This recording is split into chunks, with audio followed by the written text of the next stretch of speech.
اللهم صل على سيدنا محمد النبي الأمي।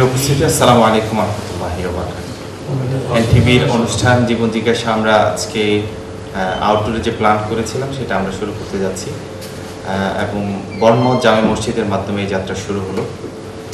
যথারীতি জীবন জিজ্ঞাসা প্রোগ্রামের সম্মানিত মেহমান আজকে প্রশ্নোত্তরের উত্তর দিবেন আপনাদের, ওনাকে স্বাগত জানাচ্ছি এবং আপনাদের সবাইকে জীবন জিজ্ঞাসার আউটডোর প্রোগ্রামের এই রেভলিউশনারি এই মুহূর্তে আপনাদেরকে স্বাগত জানাচ্ছি। আসসালামু আলাইকুম ওয়া রাহমাতুল্লাহি ওয়া বারাকাতুহু। উপস্থিত অত্র মসজিদের সভাপতি, পরিচালনা পর্ষদের সদস্যবৃন্দ এবং আমার প্রাণপ্রিয় যুবক ভাইয়েরা, সম্মানিত উলামা ইকরাম, মহান রব্বুল আলামিনের দরবারে আমরা শুরুতে শুকরিয়া আদায় করছি, যিনি আমাদেরকে আল্লাহর ভালোবাসায় আল্লাহর একটি ঘরে আল্লাহকে রাজি করার জন্য গভীর রাতে একত্রিত হওয়ার তৌফিক দান করেছেন। সে মহান রব্বুল আলামিনের দরবারে আমরা মনের গভীর থেকে শুকরিয়া আদায় করে বলি আলহামদুলিল্লাহ। All praise and shukr due to Allah subhanahu wa ta'ala. He has given us tawfiq to come in the masjid, in the house of Allah subhanahu wa ta'ala, to make Allah subhanahu wa ta'ala pleased. There is no any other purpose, only one purpose, that Allah will be pleased on us. And we come here in deep night. We sacrifice our comfort of bed, comfort of sleeping at night. And we came here to ask Allah subhanahu wa ta'ala forgiveness and to be guided and to listen to some word of Allah from Quran and some word of hadith of Prophet sallallahu alaihi wasallam. So at the beginning of this program, I ask Allah subhanahu wa ta'ala, I supplicate to Allah subhanahu wa ta'ala, oh Allah, accept this effort. Amen. আল্লাহ রাব্বুল আলামিন দুনিয়ার বুকে আমাদেরকে প্রেরণ করেছেন এবং আমরা মুসলমানরা প্রতিদিন অন্তত পক্ষে 17 বার আল্লাহর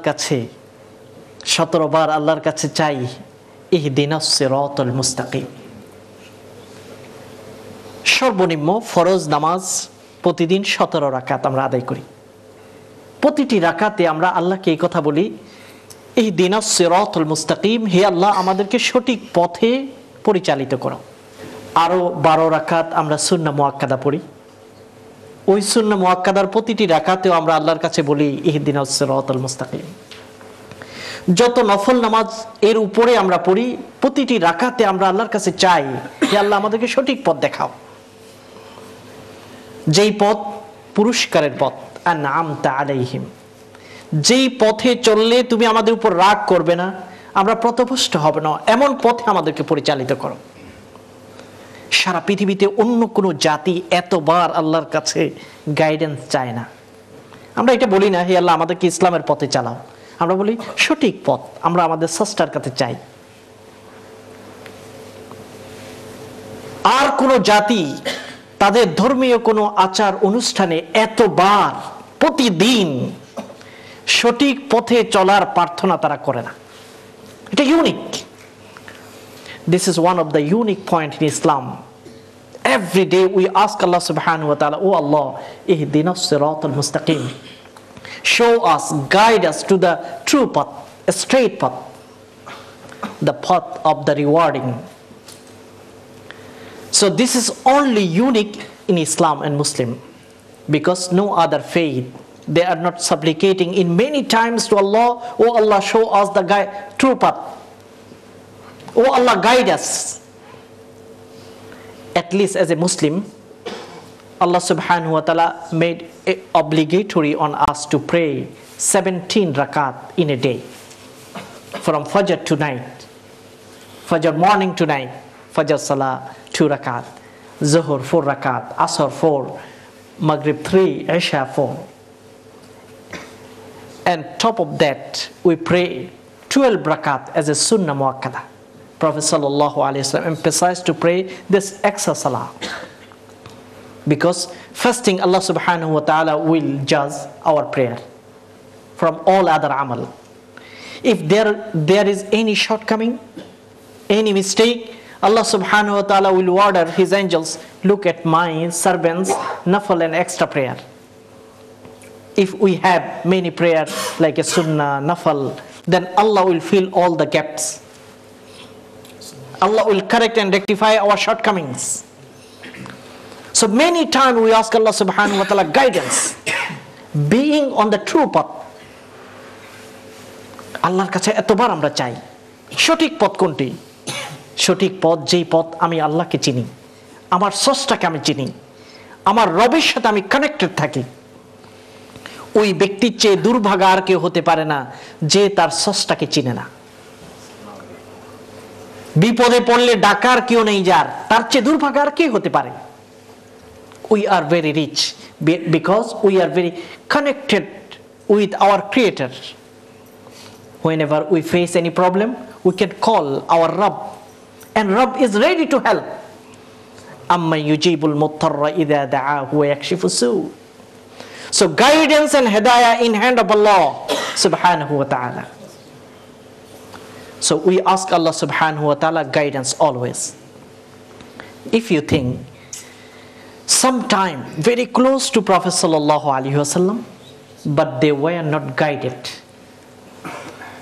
they were not able to convert to Islam, and some other people far from the Prophet sallallahu alaihi wasallam in relation, they were guided. So guided is the hand of Allah subhanahu wa ta'ala. Bilal, Suhaib, Salman. Bilal is from Africa, Salman is from Persian, Farsi. They were guided. Prophet ﷺ said, Salman minna ahlal bayt. Salman will be considered as one of the member of my family, although he is from Farsi. But his uncle Abu Talib, Prophet ﷺ approached to him, oh my uncle, you helped me, you helped Islam and Muslim when they were persecuted, tortured in Makkah. Oh my uncle, at the last time you say la ilaha illallah once, then I can do recommendation, shafa'a for you. আকুতি করেছেন আবু তালেব, এত সহযোগিতা আল্লাহর নবীকে করেছেন, কারণ আবু তালেব প্রভাবশালী ব্যক্তি ছিল সমাজে। মক্কার মানুষ যখন আল্লাহর নবী এবং মুসলমানদের উপর নির্যাতনের পর নির্যাতন করছে, আবু তালেব সাহায্য করেছে। আল্লাহর নবী তাকে অনুরোধ করেছেন, একবার আপনি বলেন, তাহলে আল্লাহর দরবার আমি সুপারিশ করতে পারবো। আপনি যদি লা ইলাহা ইল্লাল্লাহ একবারও না বলেন, আমি সুপারিশের কোনো পথেই পাবো না। সেই হাদিস দ্বারা প্রমাণিত বুখারী শরীফে আছে, আবু তালেব বলেছে, আমি যদি এখন লা ইলাহা ইল্লাল্লাহ বলি, আরবের মানুষ কুরাইশরা আমাকে ধিক্কার দিবে, যে শেষমেশ আবু তালেবের মতো বুদ্ধিমান ব্যক্তি তার ভাতিজার কাছে পরাজিত হয়ে গেল, এই কথা বলবে। আমি চাই না আমার নামে কলঙ্ক হোক। অর্থাৎ তিনি গাইডেড হতে পারলেন না। He was not guided. Although he was very close to Prophet, beloved to Prophet sallallahu alaihi wasallam, he was guardian of Prophet sallallahu alaihi wasallam, not guided. Allah subhanahu wa ta'ala revealed this verse, innaka la tahdi man ahbabta walakinna Allah yahdi man yasha. O messenger, you cannot guide whom you love, only I can guide whom I love. হে নবী, আপনি যাকে পছন্দ করেন আপনি তাকে হেদায়েত করতে পারবেন না। আমি যাকে পছন্দ করে তাকে হেদায়েত করব। সে বেলাল হতে পারে, সে সালমান হতে পারে, সোহাইব হতে পারে রোমের। বেলালের মতো একজন সমাজে, তখনকার সমাজে একজন সার্ভেন্ট, একজন দাস, ইসলাম কবুল করে হযরত আবু বকর তাকে বলতো সৈয়দুনা বিলাল, আমাদের সর্দার বিলাল। হযরত ওমর বলতেন, মর্যাদা দিতেন। তার আজানের অপেক্ষায় মদিনাবাসী থাকতো। এমনকি যখন আল্লাহ নবী দুনিয়া থেকে বিদায় নিলেন, বেলাল বলল, এই মদিনাতে আমি আর বাস করতে পারবো না, যেখানে আল্লাহ নবীকে পাবো না, আমি সহ্য করতে পারি না। আল্লাহ নবীর স্মৃতিগুলো আমাকে খুব কাঁদায়। তিনি চলে গেলেন দামাস্ক, অনেক দূরে চলে গেলেন। কিছুদিন পর তিনি স্বপ্ন দেখলেন, আল্লাহ নবী বলেন, হে বেলাল, এটা কি কথা যে তুমি একবার আমার জিয়ারতেও আসছো না? তাড়াতাড়ি হযরত বেলাল ছুটে আসলেন মদিনাতে, সিরিয়া দামেস্কাস থেকে। হযরত হাসান এবং হুসাইন তার কাছে অনুরোধ করলেন যে আমাদের নানা যখন জীবিত ছিল আপনি আজান দিতেন, আপনার আজানটা শোনার জন্য আমাদের মনটা খুব বেকুল, আপনি একটু আজান দেন, তাহলে আপনার আজান শুনলে আমার নানার যুগের কথা, নবীর যুগের কথা আমাদের নতুন করে মনে পড়বে। হযরত বেলাল রাদিয়াল্লাহু তাআলা আনহু আজান দিতে শুরু করলেন। মদিনার প্রতিটি ঘরে নর এবং নারী ঘরে বসে থাকতে পারে নাই, তাদের কাছে মনে হলো যেন আল্লাহর নবীর যুগ আবার ফিরে এসেছে। তারা সকলে বের হয়ে চলে আসলো এবং সকলের চোখে পানি ঝরঝর করছে। এত মায়া হযরত বেলালের জন্য আল্লাহ অন্তরে অন্তরে প্রতিষ্ঠা করেছেন। অথচ বেলাল ছিল সবচেয়ে নিকৃষ্ট, কালো, সমাজে তার মর্যাদা ছিল না। আল্লাহর জন্য তিনি স্যাক্রিফাইস করেছেন। বেলাল রাদিয়াল্লাহু তাআলা আনহুর স্ত্রী, so he was guided although he was tortured by people. He said, ahad ahad, I cannot leave this word, la ilaha illallah, ahad ahad, যতই মারো আমি এটা ছাড়তে পারবো না। So Allah honor him.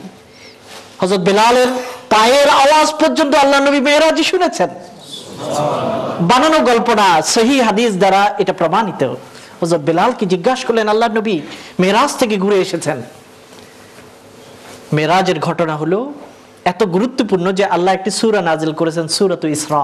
তিনি সেখানে দেখছেন যে তার আগে একটা পায়ের আওয়াজ আসছে। হযরত বেলাল যখন হাঁটেন, যে আওয়াজ শোনা যায়, ওই পায়ের আওয়াজ তিনি অনেক উপরের জগতে আল্লাহকে দেখতে গিয়ে, আল্লাহর দাওয়াতে গিয়ে তিনি সেখানে শুনতে পেলেন।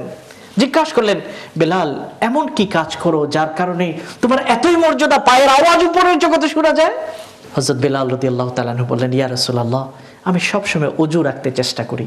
যখনই ওযু করি তখনই আমি 2 রাকাত নামাজ আদায় না করে বসে না, ওযু করেই আমি 2 রাকাত নামাজ আদায় করি। এই নামাজটির নাম কি? তাহিয়াতুল ওযু। ওযুর সম্মানে 2 রাকাত নামাজ আদায় করি। তাহলে ঈমানদার মানুষরা প্রায় সময় ওযু রাখার চেষ্টা করে, ওযু বেশি বেশি করে, এমনকি শোয়ার সময় তারা ওযু করে। আল্লাহ নবী বলেছেন, কোনো ব্যক্তি যখন ওযু করে শোয়, নামাজের মতো যেমন ওযু ওইরকম করে ওযু করে যদি কেউ শোয় এবং আল্লাহর নাম নিয়ে শোয়, এই দোয়াটি পড়ে, আল্লাহুম্মা ইন্নী আসলামতু ওয়াজহি ইলাইক ওয়া ফাওয়াদতু আমরি ইলাইক, হে আল্লাহ আমি তোমারই কাছে নিজেকে সাবমিট করে যাচ্ছি, আমার সকল কাজ তোমারই উপরেই ভরসা করে রাখছি, তুমি ছাড়া আমার কোনো আশ্রয় নেই। আমানতু বিকিতাবিকাল্লাযী আনজালতা ওয়া বিনাবিয়িকাল্লাযী আরসাল, হে আল্লাহ আমি ঈমান আনলাম তোমার কিতাবের উপর যেটা তুমি নাযিল করেছো এবং যে নবীকে তুমি প্রেরণ করেছো তার উপর আমি ঈমান এনে ঘুমাচ্ছি। আল্লাহ নবী বলেন, এই ওযু অবস্থায় এই দোয়া পড়ে কেউ যদি রাতের বেলায় শুয়ে পড়ে আর যদি সে জাগতে না পারে মারা যায়, সেই ব্যক্তি ঈমানের উপর মারা গেলেও সে জান্নাতে যাবে। পবিত্রতার উপর যদি কেউ ইন্তেকাল করতে পারে, দুনিয়া থেকে বিদায় নিতে পারে, জান্নাতের যাওয়াটা তার জন্য সহজ হবে। আমরা বলছিলাম যে গাইডেন্স আল্লাহর হাতে। হযরত বেলালের কথা বলছিলাম। হযরত বেলাল রাদিয়াল্লাহু তাআলা আনহু আল্লাহর পক্ষ থেকে আল্লাহর ভালোবাসায় অন্তর এতটুকু সমৃদ্ধ হয়ে গেল, মারা যাওয়ার আগে তিনি খুশিতে চিৎকার করে বলছিলেন, দামেস্কে মৃত্যুর আগে খুব অসুস্থ, তার স্ত্রী তার মাথার পাশে বসে কাঁদছে, আর তিনি বলছেন, ওয়া ফারহা ওয়া ফারহা গাদান নালকা মুহাম্মাদান ওয়া আসহাবা, কি আনন্দ কি আনন্দ, আমি যদি আজকেই মারা যায় আমি নবীর সাথে কালকেই দেখা হবে। মৃত্যুর আগে কেউ আনন্দ করে ওয়া ফারহা বলতে পারে, পৃথিবীর ইতিহাস তো আর কোনো ঘটনা নেই। আল্লাহকে তারা এতই ভালোবেসেছে, মৃত্যুর জন্য তারা পাগল ছিল। মৃত্যুকে সাধারণত মানুষ ভয় পায়। Everyone disliked the death, fear of death. But Bilal radiallahu ta'ala was very happy before his death, because they know that if I die, I can see my Rabb, I can meet my Prophet. Death is a barrier. I am in the prison, and the death means I am released from the prison. So death is a releasing. So a prisoner, they always wait for release. Bilal radiallahu ta'ala showed the example. Kul innal mawt alladhi tafirruna minhu fa innahu mulaqikum. Allah subhanahu wa ta'ala said, if you love Allah subhanahu wa ta'ala, you like to die. Because that means you are coming to me. If I am beloved to you, then you will be very keen to die, to see me. Although as a human, we have fear of death. It is not a problem. Somebody said, "O Messenger of Allah, every one of us, we are scared of death." So it means that we are not loving Allah subhanahu wa ta'ala? Prophet said, no, it doesn't mean it. But when you are very near to die and you see angels calling you, Ya ayyatuha nafsul mutma'inna, irji'i ila rabbik. Oh good soul, come. Come, Allah is waiting for you. Jannah is ready for you. Come and be included in pious people among them. So he will be hurry up to come and go to Allah subhanahu wa ta'ala. And in contrast, some people will be called, Ya ayyatuha nafsul khabitha. Hey, nikristo antar, tatri asho, ila ghadabillahi wa sakhati. Come to the anger of Allah subhanahu wa ta'ala, to the ghadab of Allah. Then the soul will try to escape. Allah Rabbul Alamin কাছে এটাই দোয়া করি, আল্লাহ যেন আমাদেরকে ইয়া আইয়াতুহান নাফসুল মুতমাইন্নার ডাকটা শোনান। আল্লাহুম্মা সাল্লি আলা সাইয়্যিদিনা মুহাম্মাদ। আপনারা দেখছেন ইসলামিক প্রশ্নোত্তরমূলক অনুষ্ঠান জীবন জিজ্ঞাসা with NTV.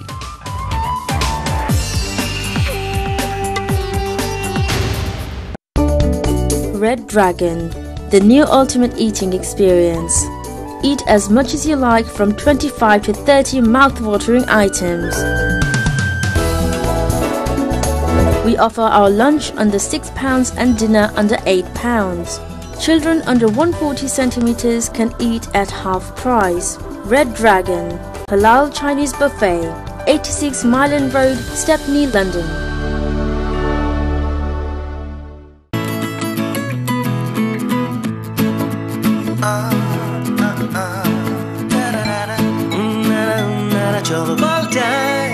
Star Jalsha, Star Network's Bengali entertainment channel, now available on Sky 808.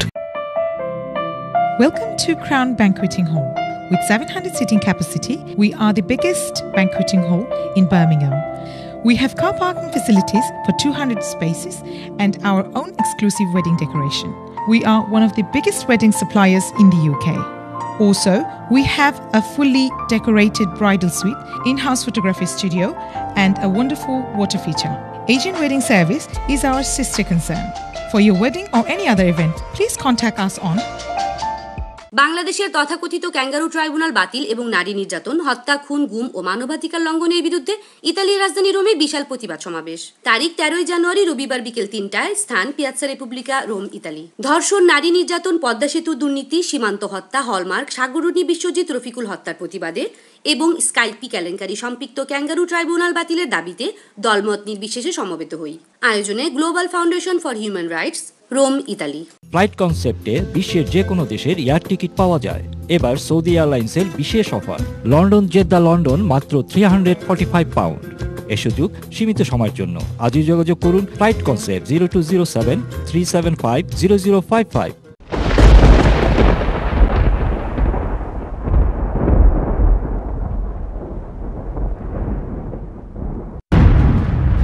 After a 5-year gap, Nogur Bauer will be in London. Performing at London's Truxee, I will be there. So get your tickets. 3rd of February, see you all there. বন্ধুরা, আগামী 3রা ফেব্রুয়ারি আপনাদের সঙ্গে দেখা হচ্ছে লন্ডনে ট্রক্সি অডিটোরিয়ামে। গান হবে, কথা হবে। আপনি যদি সেলফ এমপ্লয়েড বিজনেস পার্টনার হন অথবা প্রপার্টি ইনকাম পেয়ে থাকেন এবং পেপার ট্যাক্স রিটার্ন জমা না দিয়ে থাকেন, তাহলে আপনাকে অবশ্যই 31 জানুয়ারির মধ্যে অনলাইনে ট্যাক্স রিটার্ন জমা দিতে হবে। এমনকি কোনো ট্যাক্স ধার্য না থাকলেও অন্যথায় 100 থেকে 1600 পাউন্ড অথবা ট্যাক্স লায়াবিলিটির 5% থেকে সর্বোচ্চ 100% পর্যন্ত পেনাল্টি হিসেবে দিতে হবে। আপনার ফ্রি প্রফেশনাল অ্যাডভাইসের জন্য আজই যোগাযোগ করুন Mahbub and co accountants, 2nd floor 112 to 116 Whitechapel Road, E11JE. Phone 0207247310. হাই হাই আমার গাড়িটাও গেল, মাথাটাও গেল, আই বলে গাড়িটাও গেছে, প্রোগ্রামটাও যাইবো। না না হাকিম ভাই, গাড়ি গেছে প্রোগ্রাম যাইতো না, অ্যাক্সিডেন্ট ম্যানেজমেন্টে ফোন করেছে। অ্যাক্সিডেন্ট ক্লেম ম্যানেজমেন্টে তো বড় এরার গেছে গেলে কোনো কাম হইতো না। আমি এক কোম্পানি ছিলি খুব ভালো। হেরা হেরা উফ বুঝলিস। আস্তে আস্তে আস্তে না না না না, তুই তো মোটো মানুষ আর শক্তি তোমার আত্মীর লেখা। মনে হইছে হাতি ক্লেম 028-805-5202. পয়সা আমনানি প্রোগ্রাম মিস হইতো না। থ্যাংক ইউ আমারে না। হাতি claim, One call does it all.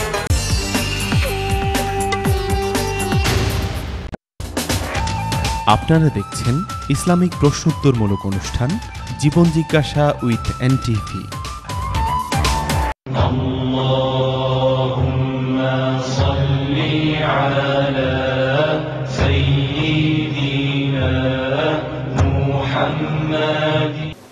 বিবিসির একটি রিপোর্ট আশা করি আপনারা অনেকেই দেখেছেন।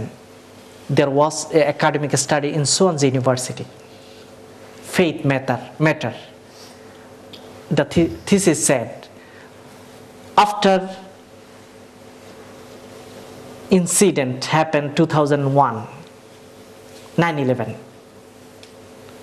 and media start distorting the face and value of Islam and Muslim all over the world. But what happened? The reaction, opposite reaction. Within 10 years, 100,000 white people from Britain, they accepted Islam.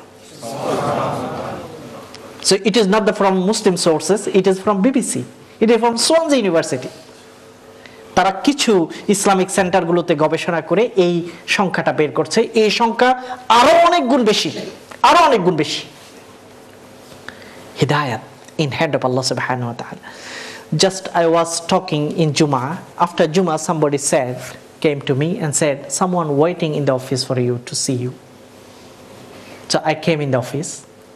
He was Christian, but he said, last 5 years, I cannot explain the emotion, he said. Last 5 years, someone calling to come to the true path. গত 5 বছর ধরে আমি একটা call শুনতে পাচ্ছি, আওয়াজ। It is not physical call, it is emotional call. আশ্চর্য, এটা আমাদের অভিজ্ঞতা, সরাসরি অভিজ্ঞতা, এগুলো কোনো বইতে লেখা কথা না। কমিউনিটি ওয়ার্ক করার কারণে, অমুসলিমদের সাথে কাজ করার কারণে এত ঘটনাগুলো দেখি যে ঈমান আরো যেন উপরে যায়। 5 বছর ধরে একটা কল তিনি শুনতে পান, আওয়াজ শুনতে পান, অস্থির। People are worshipping greed. People are greedy, worshipping money, worshipping the worldly thing. But we are not finding any peace in the mind. Someone calling you, come to the truth, come to the peace. And he said, I was asking about the mosque. I read some books about Islam. And my conclusion came, the peace is Islam. শান্তির যে ডাক শুনতে পাচ্ছি ওটা ইসলামী।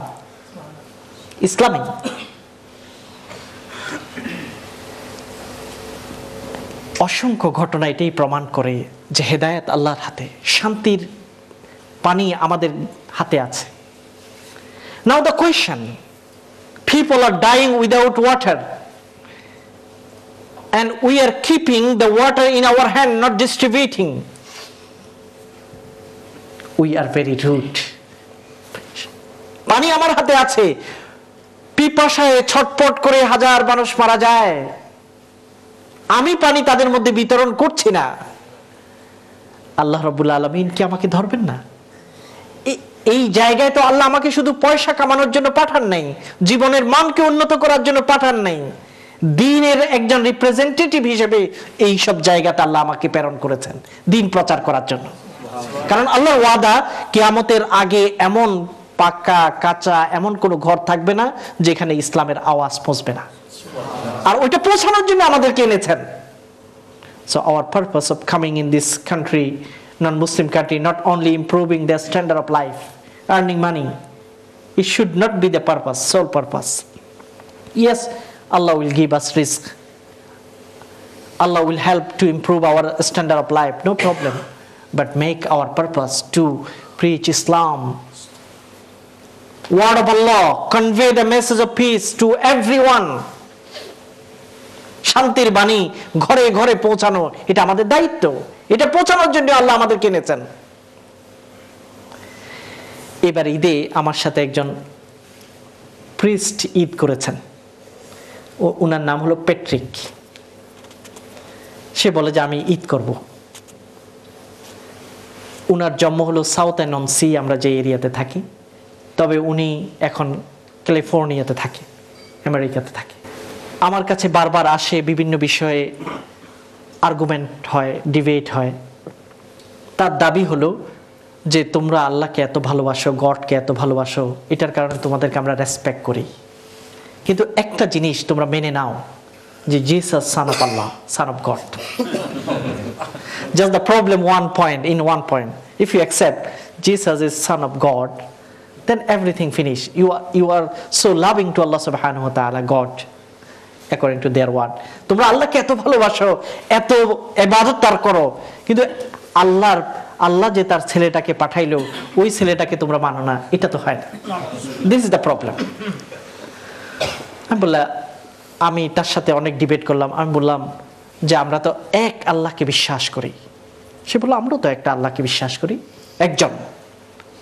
আমি বললাম একজন কিভাবে হয়? According to your theology, God, Son of God and Holy Ghost, 1 plus 1 plus 1, what is the result? He said 1. একটা ছোট বাচ্চা আমাদের ছিল, আমি বললাম can you do this adding 1 plus 1 plus 1? She said 3. And look, you said 1 plus 1 plus 1 is 1, but she is saying her logic is 3. তোমার ধর্মের প্রথম কথাটাই তো হচ্ছে অযৌক্তিক।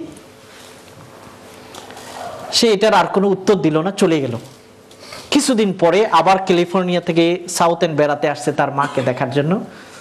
হঠাৎ করে খুব অস্থির হয়ে আমার কাছে আসলো, বুঝলে তুমি একটা প্রশ্ন করছিলে, আমি উত্তর দিই নাই, আমি আজকে তোমাকে উত্তর দিতে আসছি, তোমাকে বুঝাইতে আসছি। Very good. সে বলে যে আমি তোমাকে প্র্যাকটিক্যালি দেখাবো। তা আমি মনে করলাম যে মনে হয় গডের সানকে নিয়ে আসছে দেখানোর জন্য। সে একটা বাটিতে এরকম পানি নিল, বড় একটা বাটিতে পানি নিল, পানি নিয়ে বলছে look this is water. Yes. তারপরে এরকম আর একটা গ্লাস ওইখান থেকে কতটুকু পানি নিল, দিস দ্য ওয়াটার। ইয়েস। আরেকটাতে নিল, তিনটাতে নিল, নেওয়ার পরে বললো দেখো আমরা গড একটা বলি, তুমি বলছো 1 plus 1 plus, আমি যে 1 বলছি এটা তুমি মানতে চাও না, কিন্তু দেখো এখানে এটাও ওয়াটার, সেম ওয়াটার, এটাও সেম ওয়াটার, এটাও সেম ওয়াটার, তাহলে তো এটা একই, 1 plus 1 plus 1ই হবে, 3 হতে পারে না। আমি বললাম, তাকে উত্তর বললাম এটা তো পৃথক আরেকটা অস্তিত্ব পেয়ে গেল, এই গ্লাস ওয়াটার সহ আরেকটা অস্তিত্ব পেল, মূল ওয়াটার আরেকটা হলো। এখন now God is divided into 3 part. So what we'll say, this is sun, and this main God is, when it is divided into 3 parts, so it is incomplete God. এখন তো এই গডটা আর পরিপূর্ণ থাকে না। আবার এটাই যদি গড হয়, গডের অংশ যেহেতু এখানে ঢুকে গেছে, জিসাসের ভিতর ঢুকে গেছে, এবং এটাকে যখন ফাঁসি দেয়া হলো তখন সে ডিফিটেড হয়ে গেল, মানুষের হাতে সে ডিফিটেড হলো, তাহলে গড কি ডিফিটেড হতে পারে? মানুষের কাছে পরাজিত হতে পারে? এইভাবে তার সাথে যখন আর্গুমেন্ট হচ্ছিল, আমি বললাম যে আমাদের ঈদ আছে 26 অক্টোবর, আমাদের ঈদ আছে, তুমি আসিও ঈদে। বলছে না, আমার ফ্লাইট তো 22 তারিখ, অর্থাৎ ঈদের কয়েকদিন আগে সে চলে যাবে। কিন্তু হলো কি যে সে এয়ারপোর্টে গেল, গিয়ে দেখলো যে ফ্লাইট ক্যান্সেল হয়ে গেছে। তো সে আবার ফিরে আসলো। তখন সে বলে, maybe God return me to you, তোমার দাওয়াতটা কবুল করার জন্যই আমাকে রেখে দিয়েছেন। এবং ঈদে অনেক আসলো এবং কথা বলল, সে খুব ইমপ্রেসড হচ্ছে। শুধু একটা জায়গায় এখনো সে বুঝতে পারছে না যে জিসাসকে আল্লাহ রাব্বুল আলামিন প্রেরণ করেছেন নবী এবং রসুল হিসেবে, এটাকে সে এখনো বুঝতে পারছে না। Look, our forehead is touching the ground every day many times. How many times a Christian do it? একজন খ্রিস্টান কয়বার তার কপালকে মাটিতে আল্লাহর প্রতি সম্মান প্রদর্শন করছে? এর চেয়ে বড় ভালোবাসা আর কি হতে পারে? ইমপ্রেশন আসছে। হতে পারে আল্লাহ রাব্বুল আলামিন তার মধ্যে হেদায়েতের আলো তার মধ্যে ঢুকাতে পারেন। এবং সে ক্যালিফোর্নিয়াতে গিয়ে ইমেল করেছে, একই কথা বলছে যে আমি তোমাদের আল্লাহর প্রতি ভালোবাসা দেখে খুব মুগ্ধ হলাম। এবং ঈদ করতে পারে সে অনেক বেশি মুগ্ধ হলো, ঈদে মুসলমানদের ভালোবাসা, একত্রিত হওয়া। এবং তার খুব আফসোস যে খ্রিস্টান ল্যান্ড কেন মুসলমানদের দখলে চলে যাচ্ছে। কারণ আমরা যেখানে নামাজ পড়ছিলাম ওইটা হচ্ছে খ্রিস্টানদের একটা বড় গির্জা ছিল, এবং অনেক বড় ঐতিহাসিক একটা গির্জা। এটাও চার্চ ছিল ওই মসজিদ। এরকম সব জায়গায় বড় বড় চার্চ। এবং তার দুঃখ, আমি বললাম, দেখো, গড চাইতেছেন যে ভুল থেকে এই জায়গার মানুষগুলোকে মুক্তি দেওয়ার জন্য এবং সত্যকে উচ্চারণ করার জন্য না, একমাত্র ওয়ান গড হতে পারে, এটা ডিভাইডেড হতে পারে না। আমি একটি ঘটনা বলে আলোচনাকে শেষ করব, তারপরে ইনশাআল্লাহ আমরা প্রশ্ন উত্তরের দিকে যাব। একজন মহিলা, একজন মেয়ে, 20 বছর বয়স, সাউথ এন্ডেই রাস্তা দিয়ে হাঁটার সময়, আজ থেকে প্রায় 5 বছর আগের ঘটনা বলছি, তারা কতটুকু পিপাসিত।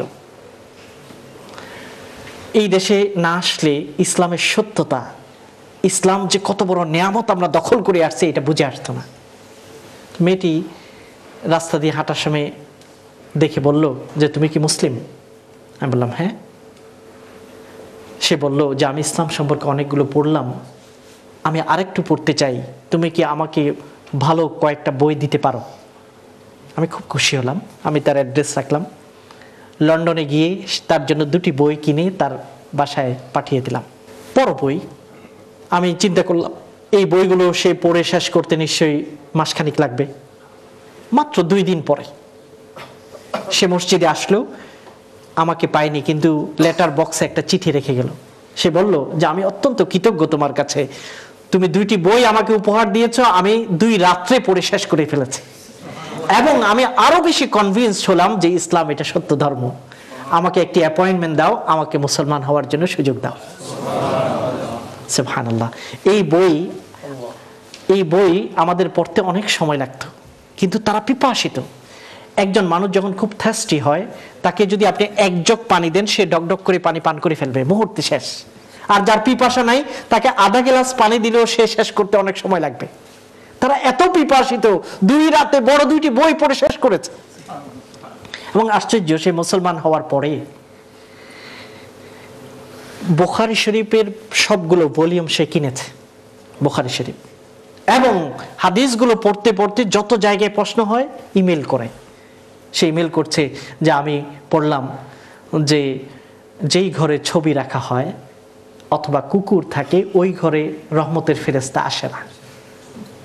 এটা কি সঠিক? আমি বললাম অবশ্যই সঠিক, এটা তো বুখারীতেই আছে। তখন সে বলল যে, আমি তো আমার নিজের এবং বাচ্চাদের গ্রাজুয়েশনের ছবি ঝুলানো, বাচ্চাদের ছোটকালের ছবি ঝুলানো, ইংলিশটা তো ঘরে ঘরে ছবি রাখে, তাহলে এটা কি আমার তুলে ফেলা দরকার? আমি বলছি, তুমি দেখো হাদিসের যে টিচিং, ওইটা যদি তুমি আমল করতে চাও তাহলে অবশ্যই তোমাকে সেটা করা উচিত। সে বলল, আমি এখনই সেগুলোকে সরিয়ে ফেলব। মুহূর্তে সে তার ঘরগুলোকে যত ছবি ছিল সে অ্যালবামে ঢুকিয়ে রাখলো, ঝুলিয়ে রাখলো না। তারপরে সে বলল যে, আমার ঘরে আর এখন কোনো ছবি নেই। কিন্তু দেখেন, এই হাদিসটা আমি মসজিদে অনেকবার আলোচনা করেছি, তালিমে বুখারীর দর্সে। তো ওখানে অনেক হাজী সাহেবরা আছেন, বয়স্ক মুরব্বীরা আছেন। এতবার হাদিসটা পড়ার পরেও যখন বিভিন্ন ঘরে গেছি, দেখলাম যে সেই নাতির ছবি, নাতনির ছবি, ওগুলো সবগুলো ঘরময় ছবি।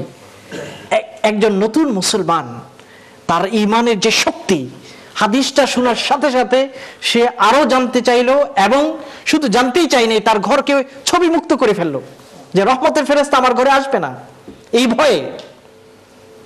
আর আমরা যারা জন্মগতভাবে মুসলমান, সবসময় মসজিদে আসছি, মসজিদের কাজও করছি, কিন্তু আমাদের ঈমানের শক্তি এতটুকু শক্তি দেয় নেই যে সেগুলোকে আমরা রিমুভ করতে পারি।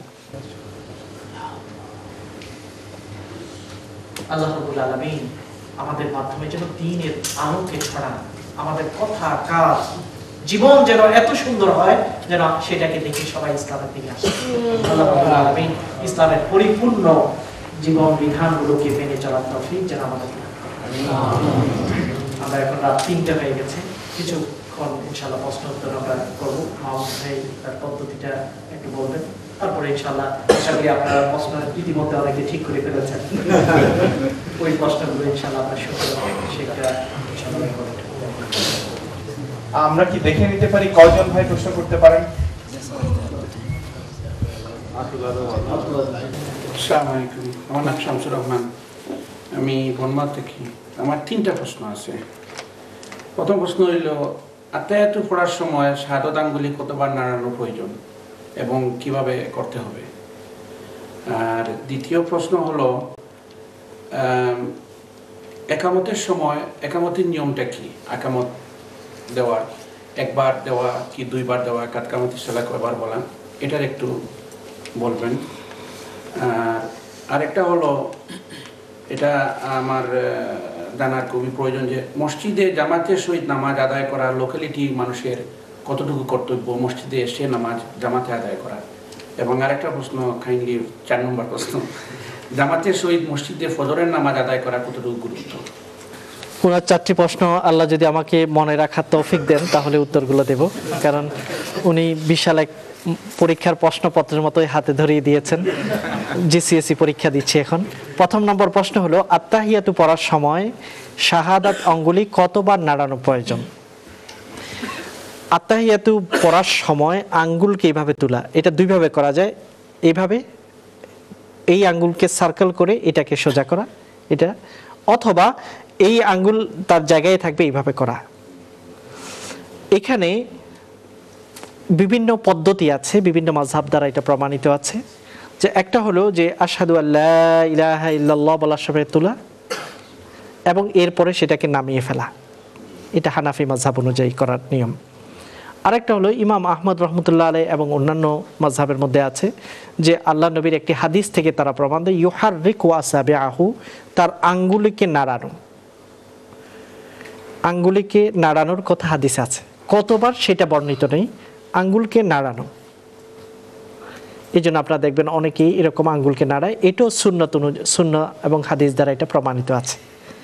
কাজেই আমরা না দেখার কারণে, না জানার কারণে এটা আমরা অস্বীকার করতে পারবো না, যেটা এটা হাদিস দ্বারা প্রমাণিত আছে।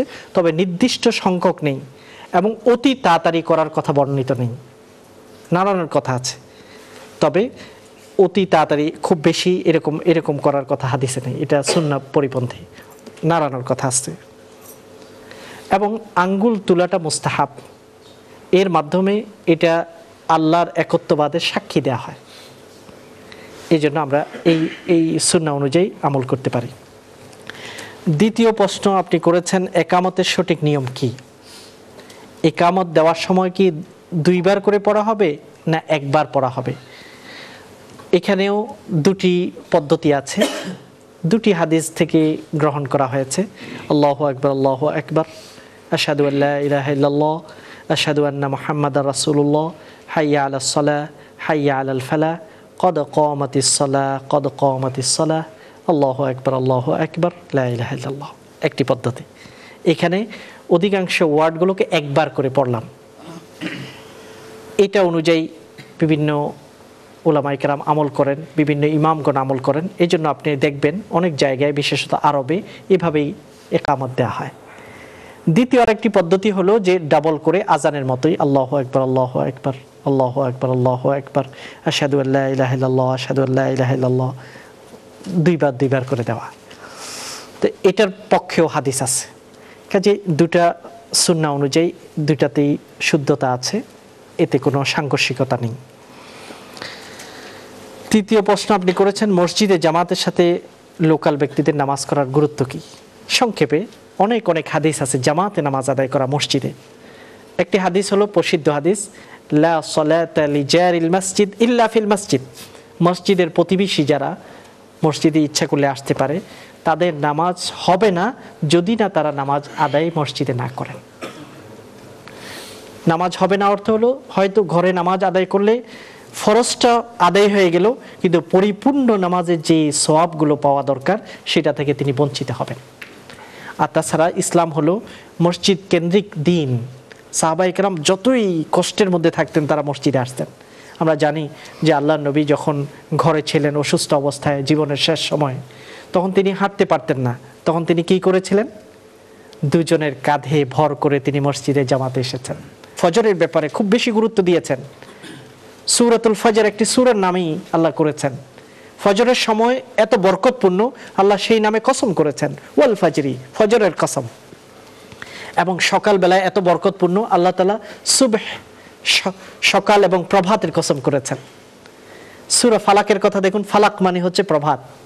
কুল আউযু বিরাব্বিল ফালাক, হে আল্লাহ তুমি হলো প্রভাতের প্রভু। রাতের অন্ধকার থেকে দিনের আলোকে বের করার ক্ষমতা কার আছে? একমাত্র আল্লাহর। কাজেই আল্লাহর এত বড় নিদর্শন দেখার সময় আল্লাহর দরবারে সিজদা করার জন্যই ফজরের নামাজ আল্লাহ আমাদের উপর ফরজ করেছেন। আল্লাহুম্মা সাল্লি আলা সাইয়্যিদিনা মুহাম্মাদ। আপনারা দেখছেন ইসলামিক প্রশ্নোত্তরমূলক অনুষ্ঠান জীবন জিজ্ঞাসা উইথ এনটিভি।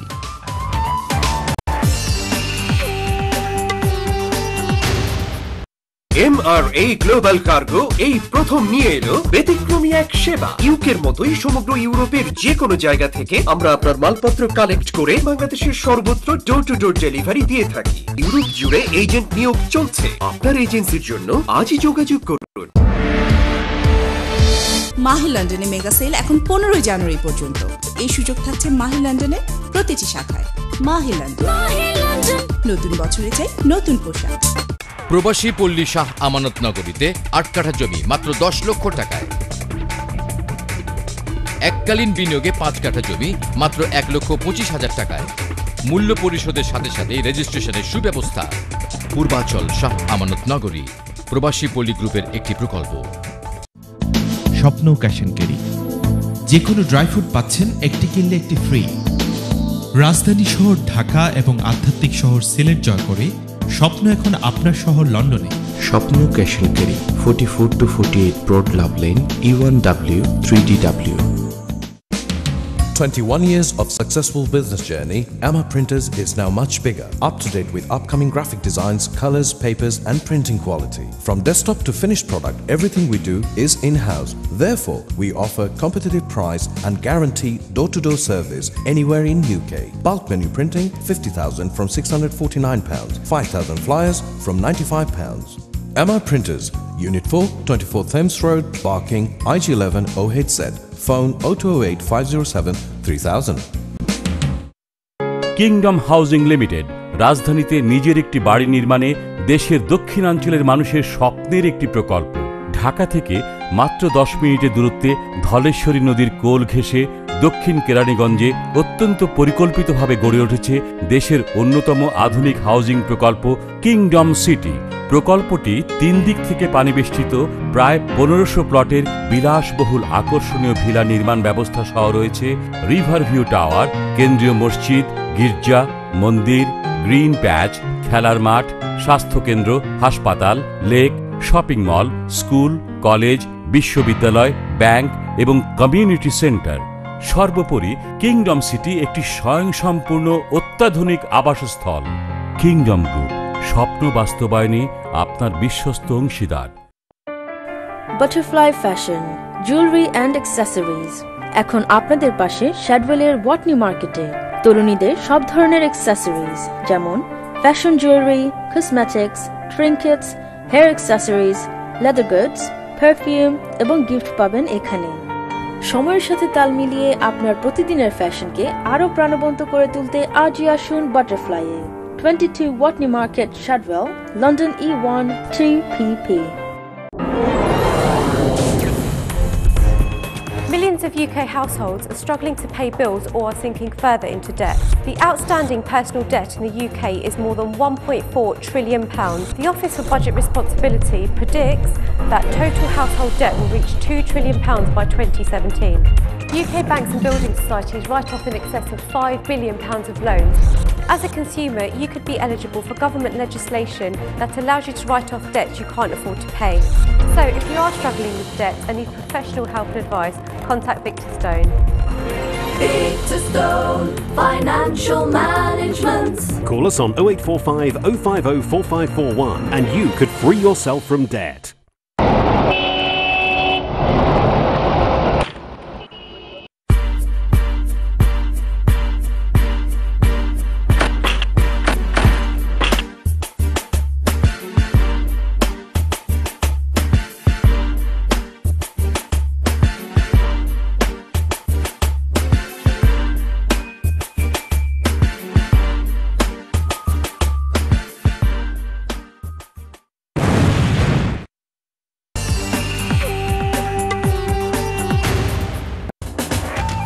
আপনারা দেখছেন ইসলামিক প্রশ্নোত্তরমূলক অনুষ্ঠান জীবন জিজ্ঞাসা উইথ এনটিভি। আল্লাহুম্মা সাল্লি আলা সাইয়্যিদিনা মুহাম্মাদ। আসসালামু আলাইকুম। আমার নাম হচ্ছে মোহাম্মদ আব্দুল ওয়াহিদ। আমার দুটি প্রশ্ন। প্রথম প্রশ্ন হচ্ছে আমাদের কি পারফিউম ইউজ করা হালাল? আর যদি এটা হালাল হয় তাহলে আমি যতটুকু জানি যে অনেক ধরনের অ্যালকোহল আছে, like ethyl alcohol, methyl alcohol. তাহলে যেই অ্যালকোহলটা ওয়াইনের মধ্যে ইউজ করা হয় এটা কি সেম অ্যালকোহল পারফিউমের মধ্যে ইউজ করা হয় নাকি? এটা ফার্স্ট প্রশ্ন।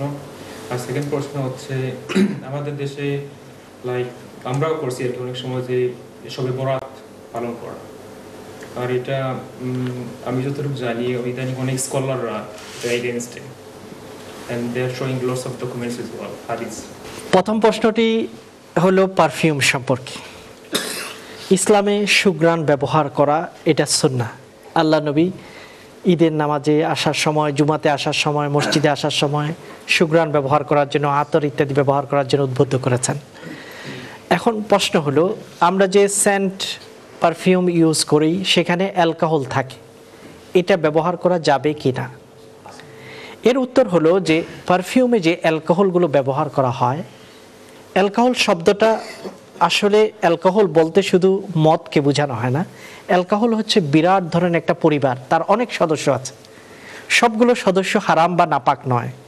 আল্লাহ তাআলা খামারকে হারাম করেছেন এবং সেটাকে বলেছেন রিজসুন মিন আমালি শাইতান, রিজস নাপাক বলেছেন মদ।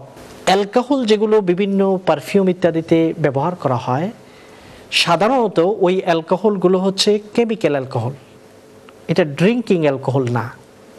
কেমিক্যাল অ্যালকোহল এবং ড্রিঙ্কিং অ্যালকোহলের পার্থক্য হলো এই, ড্রিঙ্কিং অ্যালকোহল যেগুলো খেলে মানুষের নেশা হয় এবং সেটাই হচ্ছে হারাম এবং সেটা নাপাক। ওই রকম অ্যালকোহল যদি গায়ে লাগে তাহলে ওইটা ধুয়ে নামাজ আদায় করতে হবে, কাপড়ে লাগলে কাপড়কে ধুয়ে নিতে হবে। কিন্তু কেমিক্যাল অ্যালকোহল যেগুলো প্রিজার্ভ করার জন্য ব্যবহার করা হয় সবগুলো অ্যালকোহল হারাম নয়।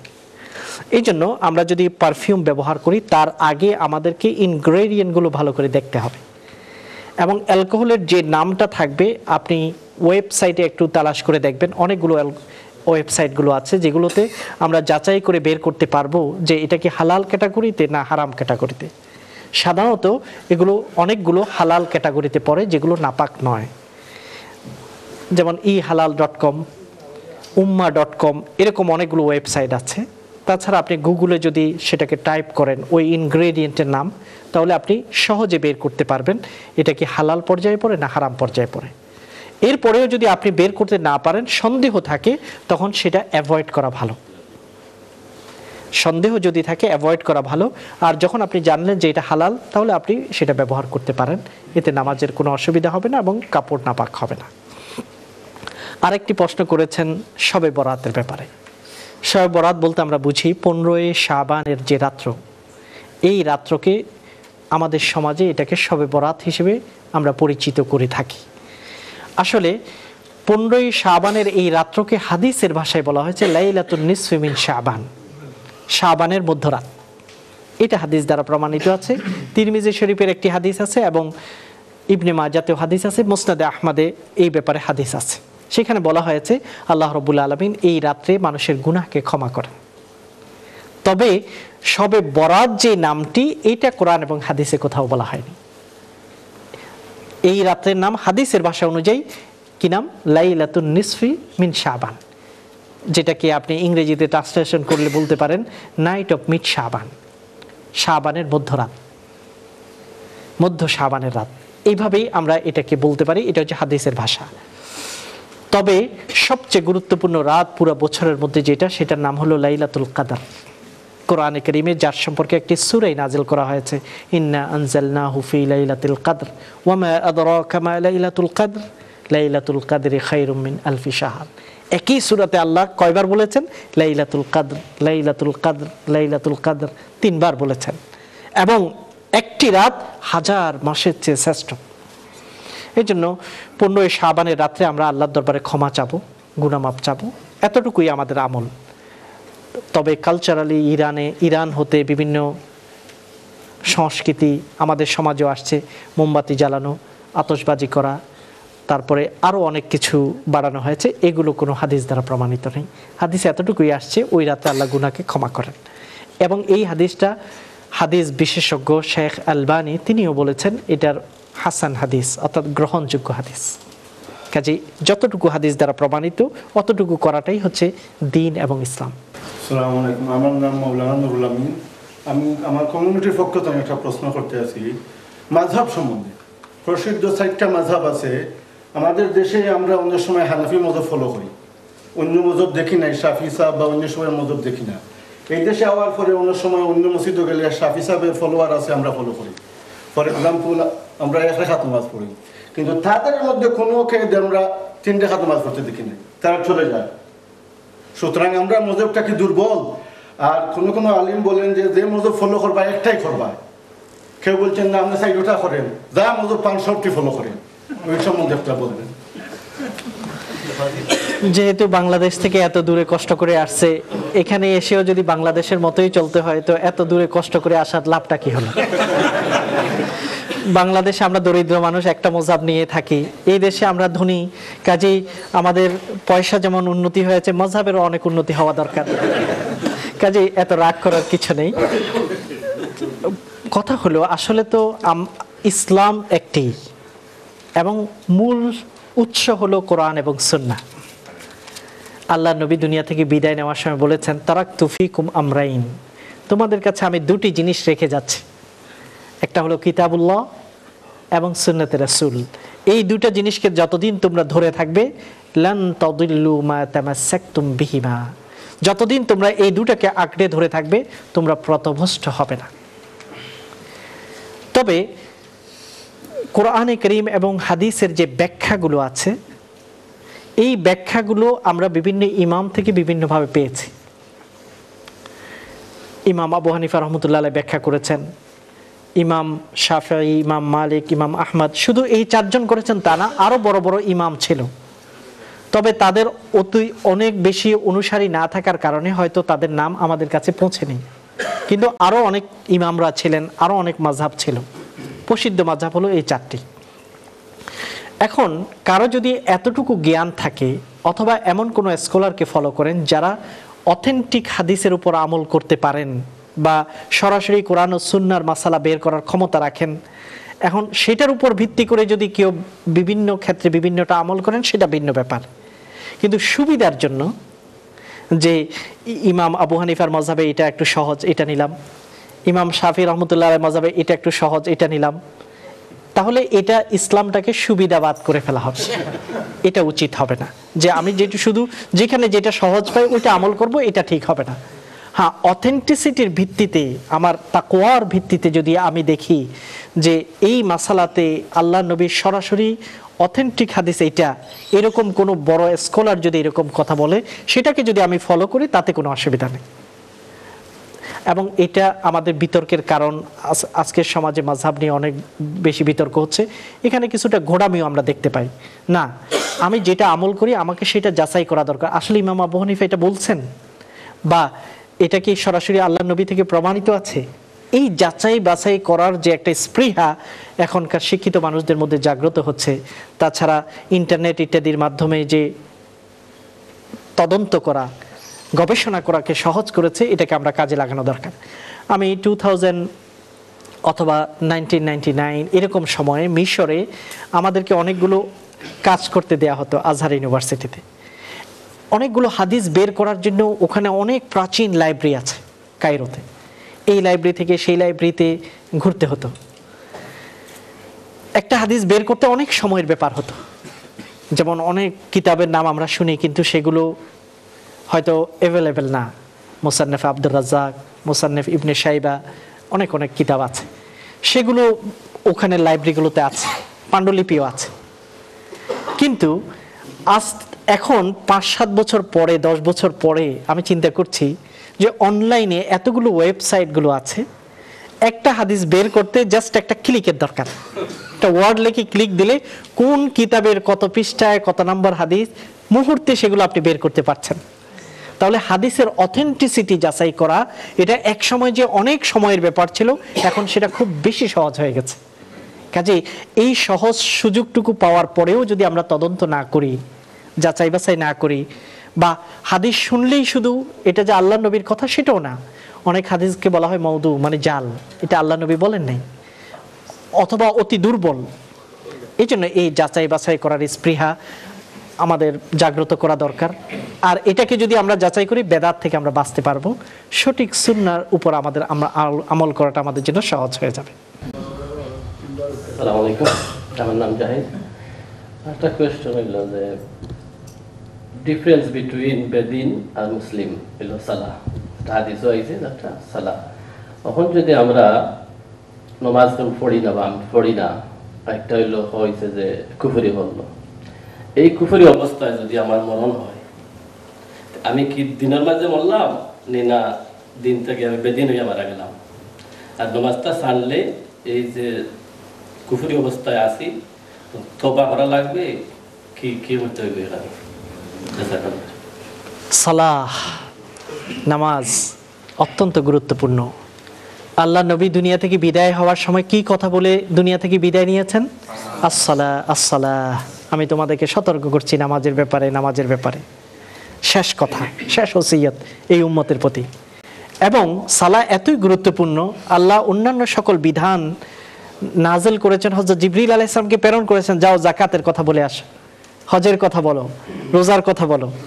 কিন্তু সালার কথা বলার জন্য হযরত জিবরিলকে পাঠাননি, বরং সরাসরি দেওয়ার জন্য আল্লাহ নবীকে উপরের জগতে মেরাজে নিয়ে তারপরে সালাহকে দিয়েছেন। এটা থেকে আমরা বুঝতে পারি এটা কত বড় গুরুত্বপূর্ণ। ডাইরেক্ট গিফট, আল্লাহর সাথে কথা বলার সুযোগ সালাহ। এবং যে ব্যক্তি সালাহকে ত্যাগ করলো, সে কুফুরের দিকে অগ্রসর হলো। সে কাফের হয়ে যায়নি, তবে সে কুফুরে, এটা তাকে কুফুরের দিকে নিয়ে যেতে পারে। এই জন্য সালাহকে বারবার যদি আমরা ত্যাগ করি, এটা জঘন্য একটি গুনাহ। আল্লাহ নবী ব্যাখ্যা করেছেন যে তোমরা কি এমন কোনো মানুষ দেখেছো যার মাথা নেই? সাহাবায়ে কেরাম বলেন না, হাত ছাড়া মানুষ আছে, চোখ ছাড়া মানুষ আছে, পা ছাড়া মানুষ আছে, মাথা ছাড়া কোনো মানুষ পাওয়া যাবে না।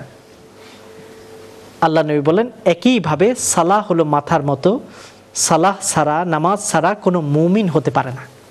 মাথা ছাড়া যেমন মানুষ হতে পারে না, সালাত ছাড়া মুমিন হতে পারে না।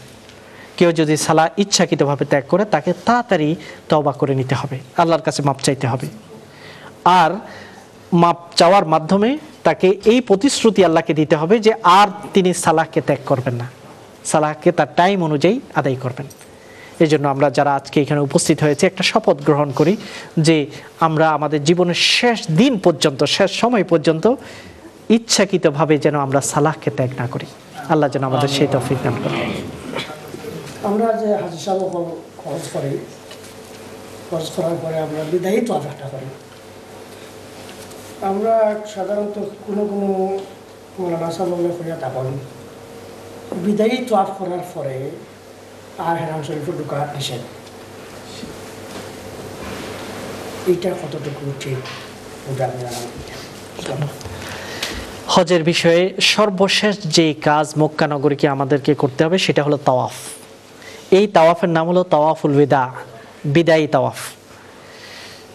প্রশ্ন হলো, আমি বিদায়ী তাওয়াফ করে ফেললাম, এরপরে আমি আর মক্কা নগরীর হারাম শরীফে কাবা শরীফের কাছে আমি যেতে পারবো কিনা? উত্তর হলো এই, আমি তাওয়াফ করে ফেললাম, এরপরে নামাজের টাইম হয়ে গেছে, তখন আমি নামাজ পড়ার জন্য যেতে পারবো। তবে তাওয়াফটা বিদায়ী তাওয়াফ এমন অবস্থায় করা দরকার যে এর পরে আমি যেন আর ভিতরে যেতে না হয়, মানে সর্বশেষ কাজটা হওয়া দরকার আমার তাওয়াফ। মনে করুন জোহরের নামাজের পরপরই আপনার গাড়ি মদিনাতে চলে যাবে বা জিদ্দাতে চলে যাবে, জোহরের নামাজের পরপর। এখন জোহরের নামাজ পড়ে আপনি তাওয়াফ করলে তাওয়াফ শেষ করতে পারবেন না, তখন আপনাকে কি করতে হবে? জোহরের নামাজের আগেই করতে হবে। এখন জোহরের নামাজের আগে তাওয়াফ করে আপনি জোহরের নামাজের জন্য ভিতরে যেতেই পারবেন, কোনো অসুবিধা নেই। এরপরে আপনি বের হয়ে চলে আসবেন এবং মক্কা মদিনাতে কিংবা জিদ্দাতে চলে যাবেন। এরকম করা ঠিক হবে না যে আপনি যাবেন জোহরের পরে কিন্তু আপনি তাওয়াফ করে ফেললেন ফজরের নামাজের পর, তাহলে অনেক ঘন্টা মাঝখানে থাকলো, এটা করাটা ঠিক হবে না। অর্থাৎ তাওয়াফটা হওয়া দরকার সর্বশেষ কাজ। তবে তাওয়াফ করার পরেও সাথে সাথে যদি নামাজের ওয়াক্ত হয়ে যায় তখন নামাজ পড়ার জন্য আপনি যেতে পারবেন, তবে দীর্ঘ সময় যেন গ্যাপ না থাকে। আল্লাহুম্মা সাল্লি আলা সাইয়্যিদিনা মুহাম্মাদ। আপনারা দেখছেন ইসলামিক প্রশ্নোত্তরমূলক অনুষ্ঠান জীবন জিজ্ঞাসা with NTV.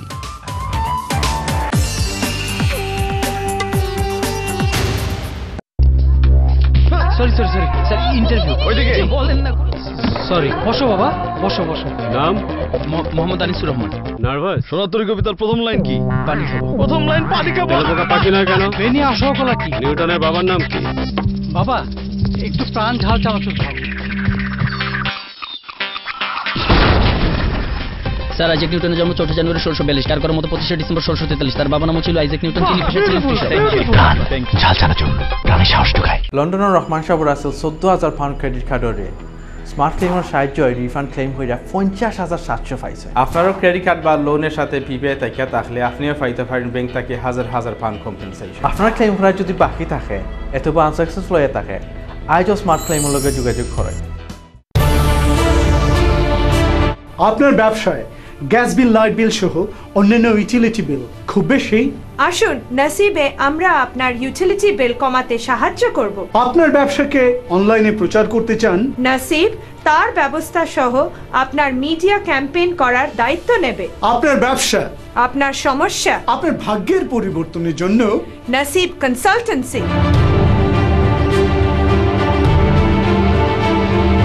General auto services নিয়ে এলো আকর্ষণীয় ক্যাশব্যাক অফার।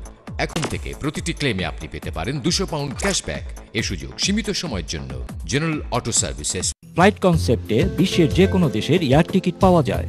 এবার সৌদি এয়ারলাইন্সের বিশেষ অফার, লন্ডন জেদ্দা লন্ডন মাত্র 345 পাউন্ড। এই সুযোগ সীমিত সময়ের জন্য। আজই যোগাযোগ করুন ফ্লাইট কনসেপ্ট 0207 375 0055। ভাবি দাওয়াত তো দিলেন কিন্তু ফখরুদ্দিন তো খুঁজে পাচ্ছি না। ভাবি আপনি কোথায়? আমি এখন ইস্ট লন্ডন মসজিদের সামনে। আলতাবালি পার্কের দিকে হাঁটতে থাকুন, হাতের বামেই পেয়ে যাবেন। ভাবি খুদাই তো মইরা যাইতাছি গা, ফখরুদ্দিন তো খুঁজে পাইতাছি না। আপনি কই? আলতাবালি পার্কের সামনে। ইস্ট লন্ডন মসজিদের দিকে হাঁটতে থাকুন, হাতের ডানেই পেয়ে যাবেন। লোকেশনটা তো খুব ইজি। হ্যাঁ ঠিকই তো কইছেন, এই জন্যই তো ফখরুদ্দিন এত বিজি। এছাড়াও এখানে পাচ্ছেন charcoal grill, Fakhruddin biryani, food of Nawab. একদিন ছেলে বিদেশে যায়, যথারীতি টাকাও পাঠায়, কিন্তু টাকা আর আসে না। ভাইয়ের ফোন। বাবা যখন আসে তখন সব শেষ। এখন সেই দিন আর নাই। ন্যাশনাল এক্সচেঞ্জের মাধ্যমে একদিনের মধ্যে ইতালি থেকে টাকা আসে বাংলাদেশের যে কোনো প্রান্তে। National exchange company. আপনি কি অ্যাক্সিডেন্ট করেছেন? দোষ আপনার বা third party driver, with or without injury? No problem. আপনার ক্লেম যতই জটিল হোক না কেন, একমাত্র অটোমেকই পারবে আপনাকে দিতে বেস্ট সলিউশন। আমাদের experience claims management team is just one phone call away. আমরা নো উইন নো ফি বেসিসে কাজ করি। শুধু তাই নয়, let us manage your claim and you could receive a bonus payment of up to £500. Don't panic, call Automac Vehicle Management 0208 983 2088. Automac, don't stress, we will do the rest. Rome Corporation Private limited.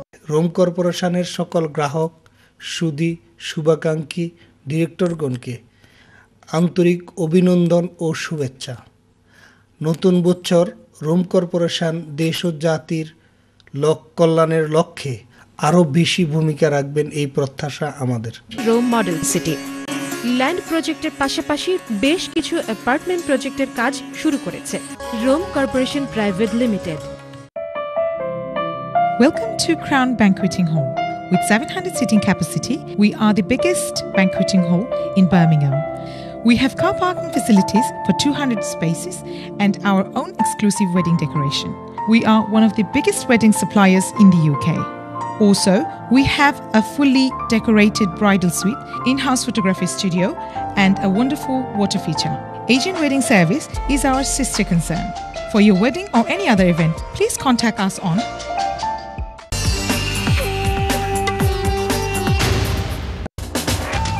আপনারা দেখছেন Islamic প্রশ্নোত্তরমূলক অনুষ্ঠান জীবন জিজ্ঞাসা with NTV. আল্লাহুম্মা সাল্লি আলা সাইয়্যিদিনা মুহাম্মাদ। যদি কোনো লোকের স্ত্রী দেশে থাকে, দেশে থাকা অবস্থায় সে ইংল্যান্ডে 10 বছর বা 12 বছর অতিবাহিত করে, তার সাথে যদি কোনো যোগাযোগ থাকে না, তাহলে এ ব্যাপারে কী করতে পারে? আমাকে একটু বুঝিয়ে বলবেন। খুব ভয়াবহ প্রশ্ন। 10 বছর 12 বছর স্ত্রীকে ফেলে এসে ইংল্যান্ডে পড়ে আছেন এবং তার সাথে কোনো যোগাযোগও যদি না থাকে, কি অবস্থা হবে? নিশ্চয়ই বড় ধরনের দুর্ঘটনা ঘটবে এবং স্ত্রী খুবই মনক্ষুণ্ণ হবে। বিবাহ করার পরে স্বামীর দায়িত্ব হলো তার স্ত্রীকে শুধু খাবার দাবার দেয়া নয়, বরং স্ত্রীকে সঙ্গ দেওয়াটাও প্রয়োজন। শারীরিক চাহিদা পূরণ করা, তার সঙ্গে থাকা, এটাও প্রয়োজন। কারণ আল্লাহ রাব্বুল আলামিন হযরত আদম আলাইহিস সালামকে বললেন যে তুমি এবং তোমার স্ত্রী জান্নাতে অবস্থান করো। তাহলে স্ত্রী এবং স্বামী এক জায়গায় থাকাটা এটাই হচ্ছে নিয়ম। এবং হযরত আদম আলাইহিস সালাম যখন ফল খেলেন, আল্লাহ তাআলা তাকে জান্নাত থেকে যেতে বললেন, তখনও কিন্তু একজনকে বলেন নাই, দুইজনকে বের হতে বললেন। তাহলে এটা বোঝা যায় স্বামী স্ত্রী এক জায়গায় থাকার ব্যবস্থা করাটা জরুরি। হ্যাঁ, কোনো কারণে যদি দূরে থাকতে হয়, সেটা এত বেশি লম্বা সময়ের জন্য যেন না হয়, যাতে করে স্ত্রীর হক নষ্ট হয়। এরকম করা উচিত নয়। তবে কেউ আটকা পড়েছে ভিসার ব্যাপারে, অ্যাসাইলামের ব্যাপারে, এবং স্ত্রীও তাতে সম্মতি প্রকাশ করেছে যে আমাদের জীবনের সৌন্দর্যের জন্য, আমাদের জীবনের ইমপ্রুভমেন্টের জন্য আমি আপনাকে অনুমতি দিচ্ছি, আমার হক স্যাক্রিফাইস করে আপনাকে অনুমতি দিচ্ছি, আপনি থাকতে পারেন। স্ত্রী যদি স্বেচ্ছায় এরকম অনুমতি দেয়, তাহলে স্বামীর জন্য এটা জায়েজ আছে, কারণ সে তার হকটাকে স্যাক্রিফাইস করলো। তবে স্বামী যদি মনে করেন যে না, আমি দূরে থাকলে স্ত্রীর হক নষ্ট হবে এবং স্ত্রী গুনাহতে লিপ্ত হতে পারে, এই জাতীয় যদি সম্ভাবনা থাকে, তাহলে তার জন্য এরকম দূরে পড়ে থাকাটা জায়েজ হবে না। আমার প্রশ্ন হলো, আমরা যখন নামাজ পড়ি, নামাজের পদ্ধতি সম্পর্কিত একটি প্রশ্ন। আমরা যখন নামাজের নিয়া করি, ইন্টেনশন করি, নামাজটা নসল্লিয়া বলে শুরু করি, সেটা যদি কেউ বাইরের অন্য ল্যাঙ্গুয়েজের মাধ্যমে করে, তাহলে কি এটা কি সত্য? এবং নামাজটা নসল্লিয়া বলে যদি কেউ শুরু করে, তাহলে কি এটা ভুল হবে? এবং নামাজের মধ্যে রুকুতে যাওয়ার পূর্বে যখন আমরা কেউ কেউ এভাবে হাত তুলি, আবার কেউ কেউ হাত তুলি না, কোনটি সত্য হবে? আবার যারা হাত তুলি না, তাহলে কি আমরা ভুল করতেছি? এবং ইন্নি যেহেতু বলে যা নামাজে দাঁড়িয়ে যখন আমরা নামাজের প্রথম স্টেপ শুরু করি, এর অর্থটি কি, এবং এটা যদি কেউ না পড়ে তাহলে ভুল কি হবে? আসসালামু আলাইকুম। প্রথমত আমরা নামাজ শুরু করার আগে নিয়ত করাটা ফরজ। নিয়ত যদি আমরা না করি তাহলে হবে না। নিয়ত মানে হলো মনের ভিতরে উপস্থিত রাখা যে আমি কিসের নামাজ আদায় করছি। যেমন আমি ফজরের 2 রাকাত সুন্নত আদায় করছি, এটা আমার মনে থাকতে হবে।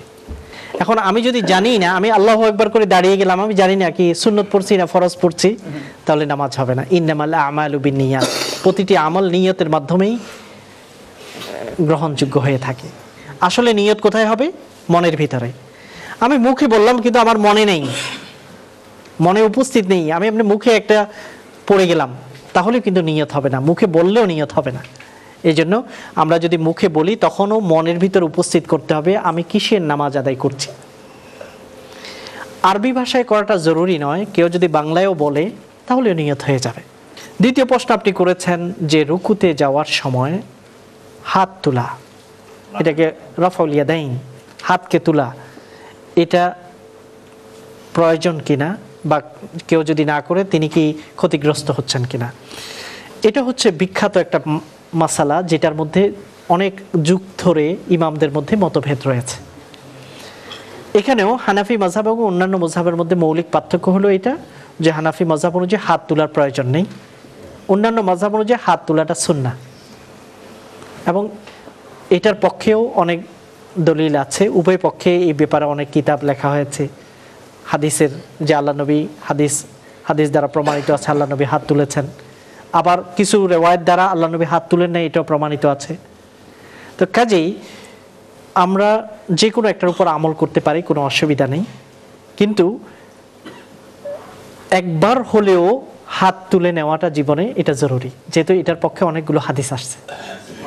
আমাদের শেখুল হাদিস সাহেব আমাদেরকে হাদিস পড়ানোর সময় তিনি বলেন যে অনেকগুলো মাসালা আছে হানাফি মাযহাব অনুযায়ী আমরা ওগুলোর উপর আমল করি না, কিন্তু যখন এই হাদিস আমরা পড়বো একবার হলেও ওই হাদিসের উপর আমল করে নেওয়া দরকার। তাহলে একবার হলে আমরা করতে পারি। যারা করে আমরা তাদেরকে বিষোদ্গার করবো না, কেন তোমরা হাত তুলো, আর যারা করছেন না তাদেরকেও বিষোদ্গার করার দরকার নেই, কারণ এখানে স্কলারদের এটাও মতামত আছে, ইমাম আবু হানিফার মাযহাবও এটা আছে, কাজেই এতে কোনো অসুবিধা হবে না ইনশাআল্লাহ। এরপরে প্রশ্ন করেছেন যে ইন্নী ওয়াজ্জাহতু ওয়াজহিয়া লিল্লাযী ফাতারাস সামাওয়াতি ওয়াল আরদা হানিফা, এটা পড়া, এটা আল্লাহ নবী পড়েছেন, এটা হাদিস দ্বারা প্রমাণিত আছে। তবে আল্লাহ নবী পড়েছেন কখন? নামাজ শুরুতে, যখন তিনি আল্লাহু আকবার বলে তারপরে পড়েছেন। অর্থাৎ নামাজ নিয়ত করার পরে সুবহানাকাল্লাহুম্মা যেমন তিনি পড়েছেন, এই ওয়াজ্জাহতু ওয়াজহিয়া লিল্লাযী ফাতারাস সামাওয়াত এটাও পড়েছেন, এটাও হাদিস দ্বারা প্রমাণিত আছে। কখনো কখনো তিনি পড়েছেন আল্লাহুম্মা বাঈদ বাইনি ওয়া বাইনা খাতায়ায়া কামা বাআদতা বাইনাল মাশরিকি ওয়াল মাগরিব, বিভিন্ন দোয়া পড়েছেন। এই জন্য এটাকে বলা হয় সূচনা, নামাজের সূচনা। সুবহানাকাল্লাহুম্মা এই সানা দিয়ে আপনি শুরু করতে পারেন, ওয়াজ্জাহতু ওয়াজহিয়া লিল্লাযী এই দোয়া দিয়ে শুরু করতে পারেন, অথবা আল্লাহুম্মা বাঈদ বাইনি ওয়া বাইনা খাতায়া দিয়ে পড়তে পারেন। যে কোনোটা দিয়ে আপনি পড়তে পারেন, কোনো অসুবিধা নেই। আমরা সকল মানে দাড়ি রাখা যায়, এগুলো কতখান জরুরি, আর দাড়ি খাটা কতখান জরুরি, বা বহুত মানুষের শেভ করবার সময় তখন যেন নানান ধরনের ডিজাইন করেন। আর নমাজের অবস্থায় বহুত মানুষের দেখবা ঘন্টার নিচে কাপড় যায়, আর আমার যতটুকু জানা আছে এগুলো বহুত বড় একটা জিনিস। ওগুলো কারণ এগুলো ইটার কারণে নমাজ কতখান ব্যাঘাত ঘটে, দাড়ির কারণে, কাপড়ের কারণে, সুন্নতের কারণে নমাজ কতখান ব্যাঘাত ঘটে। আর ভেরি সেন্সিটিভ ইস্যু হইল, আমি জানি কোনো প্রোগ্রাম হইলাম খোয়া হয় না, বহু সেন্সিটিভ ইস্যু। মানে একটা সেন্সিটিভ ইস্যু হলো আমরা অ্যালকোহল থাকি বারণের রাস্তা খেতে। ধন্যবাদ। প্রথম প্রশ্ন হলো যে দাড়ি রাখা খুব জরুরি কিনা। হ্যাঁ, দাড়ি রাখা এটা খুব জরুরি, কারণ সকল নবী রাসূলরা কিন্তু দাড়ি রেখেছেন। এমন নবী রাসূল আমরা পাবো না যিনি দাড়ি রাখেননি। সাহাবায়ে কেরাম, উলামায়ে কেরাম, আইম্মায়ে কেরাম, যত দিনদার মানুষ যাদেরকে আমরা ভালোবাসি, শ্রদ্ধা করি, আমরা চাই যাদের সাথে আমার হাসর হোক, তারা কিন্তু সবাই দাড়ি রেখেছেন। এবং 10টা সুন্নত আছে যেগুলো সকল নবী রাসূলের সুন্নত, তার মধ্যে একটি হলো দাড়ি রাখা। এই জন্য আমরা দাড়ি রাখার জন্য চেষ্টা করব। দাড়ি নিয়ে অনেকে আছেন যারা বিভিন্ন রকম বিষয় করে, ইয়াং ব্রাদার, দে আর শেপিং দেয়ার বিয়ার্ড, নানাভাবে তারা ফলো করেন বিভিন্ন জনকে। আসলে আমরা ফলো করব, সবচেয়ে বড় এক্সাম্পল হলো, মডেল হলো আমাদের জন্য আল্লাহর নবী। আল্লাহ তাআলা কোরআনে কারীমের মধ্যে বলেছেন লাকাদ কানা লাকুম ফি রাসূলিল্লাহি উসওয়াতুন হাসানাহ, আল্লাহ নবীর মধ্যেই তোমাদের জন্য উত্তম মডেল আমি রেখেছি। তাহলে এটাই আমাদের জন্য মডেল হওয়া দরকার। আমরা সবাই চাই, আমরা যৌবনের শুরুতে যতই শৌখিন করি না কেন, মনের ভিতরে এটাই আশা যে আল্লাহ নবীর সাথেই যেন আমাদের হাসর হয়। দ্বিতীয় প্রশ্ন করেছেন যে পায়ের গিরার নিচে কাপড় পরা। পুরুষের জন্য পায়ের গিরা পর্যন্ত বা তার উপরে কাপড় পরা এটা জরুরি। আল্লাহ নবী বলেছেন, মান জাররা ইজারাহু খুয়ালা, যে ব্যক্তি তার পায়ের নিচে গিরার নিচে কাপড়কে ঝুলিয়ে পড়ে অহংকার করে, সেই ব্যক্তির সাথে কিয়ামতের ময়দানে আল্লাহ কথাও বলবেন না, আল্লাহ তার দিকে তাকাবেন না। লা ইয়ানজুরু ইলাইহিম ওয়ালা ইউকাল্লিমুহুম। এই জন্য আমরা যখন আমরা ট্রাউজার কিংবা প্যান্ট ইত্যাদি শিলাবো তখন একটু চেষ্টা করব যাতে ওই গিরার নিচে না যায়। এটাই মুসলমানদের ফ্যাশন হওয়া দরকার। তৃতীয় প্রশ্নটি করেছেন যে অ্যালকোহল বিজনেস করা ইত্যাদি, এটা তো আমরা সকলেই জানি, আমরা যারাই করি না কেন আমরা এতটুকু সবাই বিশ্বাস করে যে এটা উচিত নয়। কারণ আল্লাহ তাআলা এটাকে বলেছেন ফাজতানিবুহু, এটা থেকে দূরে থাকো। শুধু বলেন নাই যে তুমি পান করো না, এটা বলেনি, দূরে থাকতে বলেছেন। এবং আল্লাহ নবী যারা বিজনেস করে, যারা প্রডিউস করে, যারা সার্ভ করে, সবাই ব্যাপারে সতর্কতা অবলম্বন করতে বলেছেন, সতর্ক করেছেন। কাজে আমরা ইনশাআল্লাহ হালাল পথ যদি আমরা খুঁজতে চেষ্টা করি, আল্লাহ আমাদের জন্য পথ খুলে দেবেন। রিস্কের দায়িত্ব আল্লাহর হাতে, আল্লাহ দেবেনই। আমরা দরকার হলো শক্ত বিশ্বাস, ইনশাআল্লাহ আল্লাহ আমাদের জন্য পথ খুলে দেবেন। একটু মনে হয় আমাদের কন্ট্রোল করা দরকার, কারণ সময় আসলে আমাদের। আমি আর দুইটা প্রশ্ন আমরা দিতে পারি। আসসালামু আলাইকুম, আমি বখতিয়ার আহমদ। আমি জাকাত সম্বন্ধে একটা সমর্থন ছিলাম। আমাদের একটা কোম্পানি আছে, ওই কোম্পানিতে কিছু টাকা আছে, বিভিন্ন জটিলতার কারণে কোনো ব্যবসায় ওই টাকাটা লাগানো হয়নি। ওই টাকাটা বয়স 2 বছর হয়, তো ওই টাকাটার উপরে কি কোনো জাকাত আসবে? আর দ্বিতীয় প্রশ্ন হচ্ছে, আমরা যদি কোনো ব্যবসায় ইনভেস্ট না করে ওই টাকাটা ব্যাংকে লাভের উদ্দেশ্যে রাখি, যেটাকে ফিক্সড ডিপোজিট বলে, এটার উপর কি আমাদের জাকাত দিতে হবে? কোনো মূলধন যদি কোনো কোম্পানি থাকে, যেমন 5 জন 10 জনের মূলধন এক জায়গায় একত্রিত আছে, সেটা বিনিয়োগ করা হয়নি কিন্তু জমা আছে, সেটার উপরও জাকাত দিতে হবে। যিনি ওই মূলধনের যারা যারা মালিক আছে তারা দিতে হবে। যেমন ধরা যাক 5 জন ব্যক্তি মিলে 1000 পাউন্ড করে এক জায়গায় একত্রিত করেছে বিনিয়োগের উদ্দেশ্যে, এখনো বিনিয়োগ করা হয়নি, 2 বছর পর্যন্ত সেটা পড়ে আছে। এই 5 জন যারা 1000 পাউন্ডের মালিক, তাদেরকে ওখানের জাকাত দিতে হবে। দ্বিতীয় প্রশ্ন হলো যে বিনিয়োগ যদি ব্যাংকে ফিক্সড ডিপোজিট করে রাখা হয়, এটার জাকাত দিতে হবে কিনা? অবশ্যই সেটা জাকাত দিতে হবে। তবে ফিক্সড ডিপোজিট আমরা এমনভাবে করব যেটা ইসলামী শরিয়া সম্মত হয়। সেটা হলো এরকম যে আগে থেকে আমাকে জানিয়ে দেয়া হবে না যে 10 বছর যদি আমি এই টাকা জমা রাখি কত পাবো। এটা যদি আগে থেকেই জানা থাকে তাহলে এটা সুদ হয়ে যাবে। বরং এটা রাখার পরে প্রতি বছরের হিসাব করে ব্যাংক যত লাভ করে সেখান থেকে লাভের একটা পার্সেন্টেজ যদি ঘোষণা করে তাহলে সেটাকে বলা হয় মুদারাবা, এটা জায়েজ হবে। আমার নাম সৈয়দ আজরফ আলী। আমি জানতাম চাই যে মানুষ মারা যাওয়ার পর মানুষের কিয়ামত সংগঠিত হওয়ার পূর্ব পর্যন্ত মানুষের রূহ কোন অবস্থায় থাকে? Thank you. 2টি জগৎ, একটি হলো দুনিয়ার জগৎ, আমরা এখন দুনিয়াতে আছি, আরেকটি হবে আখেরাত। আখেরাত হলো যেখানে বিচার হবে, জান্নাত ও জাহান্নামের ফয়সালা হবে, সেটা হলো আখেরাত। দুনিয়া এবং আখেরাতের এই 2টি জীবনের মাঝখানে আরেকটা জীবন আছে, ওইটাকে বলা হয় আলামুল বারজাখ। এটা হলো পার্টিশন, অপেক্ষার সময়। কবরের জগৎটা হচ্ছে অপেক্ষার সময়। এই সময় রূহ কোথায় থাকবে এই সম্পর্কে আমরা হাদিস থেকে এটা জানি। একজন মৃত ব্যক্তিকে যখন বের করে নেওয়া হয় তখন দিনদার মানুষ যদি হয়, ইমানদার হয়, তখন আল্লাহ তাআলা বলে এই রূহকে ইল্লিয়িনের মধ্যে রাখো। ইল্লিয়িন হচ্ছে সর্ব উপরের একটি সম্মানিত জায়গার নাম। আর যদি দিনদার না হয়, বিশ্বাসী না হয়, তখন সিফিলিন একটা জায়গা আছে, অধস্থন একটি জায়গা, নিকৃষ্ট একটি জায়গা, সেখানে ওই রূহগুলোকে রাখা হয়। আর কবরের সাথে মানুষের আত্মার একটা সম্পর্ক করা হয়, সম্পর্ক হওয়ার পরে সেখানে মুনকার এবং নাকির প্রশ্ন করে। এমনকি যখন আমরা সালাম দিই কবরের পাশে, তখন মুর্দা সেটা শুনতে পায়, তার রুকে সেটা শোনানো হয়।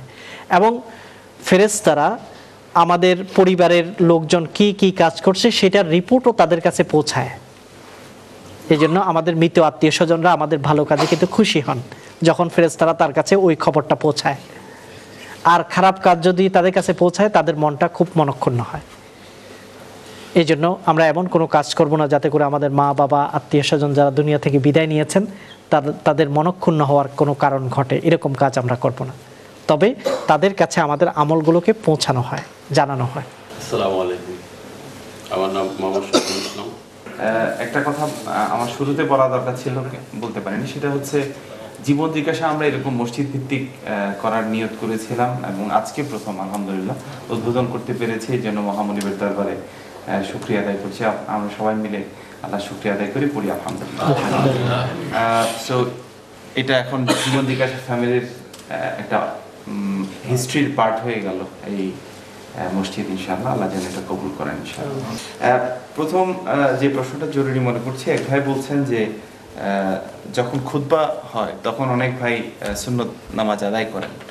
তো এই বিষয়টি আমার মনে হয় খুবই গুরুত্বপূর্ণ, বিশেষ করে প্রতিটি কমিউনিটির জন্য। এই বিষয়টি যদি একটু বলেন। আমরা এই দেশে এসে যে বিষয়গুলোর মুখোমুখি হই তার মধ্যে এটাও একটা বিষয়। একদিন আল্লাহ নবী খুতবা দিচ্ছেন, একজন ব্যক্তি এসে বসে গেলেন। তখন আল্লাহ নবী তাকে বললেন, তুমি দাঁড়াও এবং কুম ফাসল্লি, তুমি দাঁড়াও এবং 2 রাকাত নামাজ আদায় করো। তাকে বললেন, তিনি 2 রাকাত নামাজ আদায় করলেন। এই হাদিস থেকে অনেক ইমামরা এই মাসালাটি নির্ণয় করেছেন যে কেউ যদি জুমার দিন দেরিতে আসে, ইমাম খুতবা শুরু করলেও তার জন্য 2টি রাকাত আদায় করে তারপরে বসা দরকার মসজিদের সম্মানার্থে। তবে হানাফি মাযহাব অনুযায়ী যে না, যখন ইমাম খুতবা দেয় তখন কোনো নামাজ নেই, কোনো কথাও নেই। এটা হচ্ছে মূল প্রিন্সিপাল। ইমাম খুতবা দেওয়ার জন্য যখন দাঁড়াবেন তখন কারো কোনো কথা বলা যাবে না, কোনো নামাজও পড়া যাবে না, খুতবাই শুনতে হবে। তখনকার ওটাই বিধান। তখন তারা এটা ব্যাখ্যা করেন যে আল্লাহ নবী তাহলে ওই লোককে কেন বললেন 2 রাকাত নামাজ আদায় করতে, দাঁড়াও তুমি 2 রাকাত নামাজ আদায় করো। এটার ব্যাখ্যা হানাফি স্কুল থেকে এইভাবে দেয়া হয় যে ওই লোকটি দরিদ্র ছিল, গরিব ছিল এবং তার সাহায্যের দরকার ছিল, কাপড় চোপড় খুব অসহায় অবস্থায় ছিল। তো আল্লাহ নবী এই জন্যই তাকে নামাজ পড়তে বললেন যাতে সাহাবায়ে কেরাম সবার দৃষ্টিতে তার অবস্থা দৃষ্টিগোচর হয় এবং তাকে সাহায্যের হাত প্রসারিত করে তার প্রতি। এই জন্যই আল্লাহ নবী তাকে নামাজ আদায় করতে বললেন। তাহলে এখানে আমরা 2টা মাযহাব দেখতে পাচ্ছি। অনেকে আছেন বলছেন না, এটা একজন ব্যক্তির জন্যই না, শুধু এটা জেনারেল রুল, যে কেউ দেরিতে আসবে, খুতবা শুরু হয়ে গেলেও তার 2 রাকাত নামাজ পড়া উচিত। অনেকে এটাকে জেনারেলাইজ করে একটা রুল হিসেবে নিয়েছেন, আর অনেক ইমামরা বলছেন না, এটা পার্সোনালাইজ, এটা ওই পার্সনের জন্যই শুধু বিধানটা ছিল, যেহেতু সে দরিদ্র, তাকে সবাই দৃষ্টি আকর্ষণ করার জন্য আল্লাহ নবী নামাজ পড়তে বলেছেন। এটাকে বলা হয় ইজতিহাদ। ইমামরা একই হাদিসকে গ্রহণ করেছেন, তবে 2 জন 2 অ্যাঙ্গেল থেকে এটার ব্যাখ্যা করেছেন। আশা করি জুমার নামাজের সময় নামাজ পড়ার বিধানটা এইভাবেই আছে। কাজেই এখানে 2টা সুযোগই আমাদের কাছে আছে। অনেক ভাইয়েরই বোধহয় এই প্রশ্নটা আছে যে অনেকেই এখানে কাগজপত্র ক্লিয়ার নাই, এখানে থাকতেছেন, কিন্তু তাদের আর্নিং ভালো, আর্নিংটা এই পর্যায়ে যে তাদের উপর হজ ফরজ, কিন্তু সে তো এই দেশ থেকে বের হতে পারছে না। এখন তার জন্য করণীয় কি? প্রশ্নটিও কিছুটা জটিল, এই জন্যই যে এখন যদি আমি বলি যে তাকে বের হয়ে যেতে হবে, তখন তিনি খুব অস্থিরতায় পড়ে যাবেন, কারণ আবার ঢুকতে তো পারবেন না। তো ইনকামের যে পথটি আছে সেটা রুদ্ধ হয়ে যেতে পারে। আসল বিধান হলো হজে যাওয়ার রাস্তা যদি ক্লিয়ার হয়, নিরাপদ হয় এবং যাওয়া আসার খরচ বহন করার মতো তার যদি সামর্থ্য থাকে এবং পরিবারকে অনুপস্থিতির সময়ে খাওয়ার দাওয়ার দিয়ে যাওয়ার ব্যবস্থা যদি থাকে, তার উপর হজ ফরজ হয়। এটা হলো বিধান। এই প্রেক্ষাপটে তার জন্য হজটা কিন্তু ফরজ, কারণ হজে যাওয়ার যে পথটা আছে সেটাতে অনিরাপদ না, নিরাপদ। তবে এই দেশে হয়তো তিনি থাকতে পারবেন না। এই জন্য আর হজ ফরজ হওয়ার পরে কেউ যদি হজ আদায় না করে, তার জন্য খুব ভয়ঙ্কর ব্যাপার আছে। আল্লাহ নবী খুব রাগ করেন এবং বলেছেন সে যদি ওই অবস্থায় মারা যায় সে কি ঈমান নিয়ে মারা গেল না অন্য ধর্ম নিয়ে মারা গেল আমি কিছু জানি না। তো এই জন্য এই দেশে থাকাটাই কিন্তু আমাদের জন্যই একমাত্র পথ না। আল্লাহ তাআলা তো 16 কোটি মানুষ বাংলাদেশে যারা আছে তাদেরকেও রিজিক দিচ্ছেন। একান্তই যদি আমার কোনো হয়তো অপেক্ষা আছে যে আমার সম্ভাব্য আছে যে আগামী বছর একটা পথ হয়ে যেতে পারে, ভিসার ব্যবস্থা হয়ে যেতে পারে, তাহলে আপনি অপেক্ষা করতে পারেন। কিন্তু যদি কোনোই সম্ভাবনা না থাকে তাহলে তো দিনের পর দিন এভাবে হজ ছাড়া আমি দুনিয়া থেকে বিদায় নিতে পারি না। অথবা আমার পরিবার যদি দেশে থাকে, আমার জীবনটাই যদি আমি পয়সার জন্য কাটালাম, এখন তো প্রশ্ন এটাই জাগবে পয়সার জন্য জীবন না জীবনের জন্য পয়সা, এই প্রশ্নটা তো জাগবেই। আর মনে করতে হবে রিস্ক আল্লাহই দেবেন, আল্লাহ রাব্বুল আলামিন, আমি যেখানেই থাকি আল্লাহ রাব্বুল আলামিন আমার রিজিকের দায়িত্ব আল্লাহর হাতে। কাজেই মৌলিক জীবনের যেগুলো প্রয়োজন আছে এটাই যেন আমার এই কারণে যেন নষ্ট করে না ফেলি, এ ব্যাপার আমাকে খেয়াল রাখতে হবে। খুবই পার্সোনালাইজ প্রশ্ন, আমি তারপর দিচ্ছি। অনেকের এই সমস্যা থাকতে পারে, তবে এটা নিয়ে আবার এটা কি করলেন এই কিউরিয়াসিটি না থাকা ভালো। সেটা হচ্ছে কারো স্ত্রী যদি শয়তানের ওয়াসওয়াসায় পড়ে কোনো অবৈধ কাজ করে ফেলে এবং সে যদি পরে স্বীকার করে এবং ক্ষমা চায়, তাহলে তার হাজবেন্ডের দায়িত্ব কি? যে কোনো গুনার কাজ হয়ে যাওয়ার পর কেউ যদি তওবা করে, মনে প্রাণে তওবা করে এবং এর জন্য যদি অনুতপ্ত হয়, আল্লাহ তাআলা তাকে ক্ষমা করেন।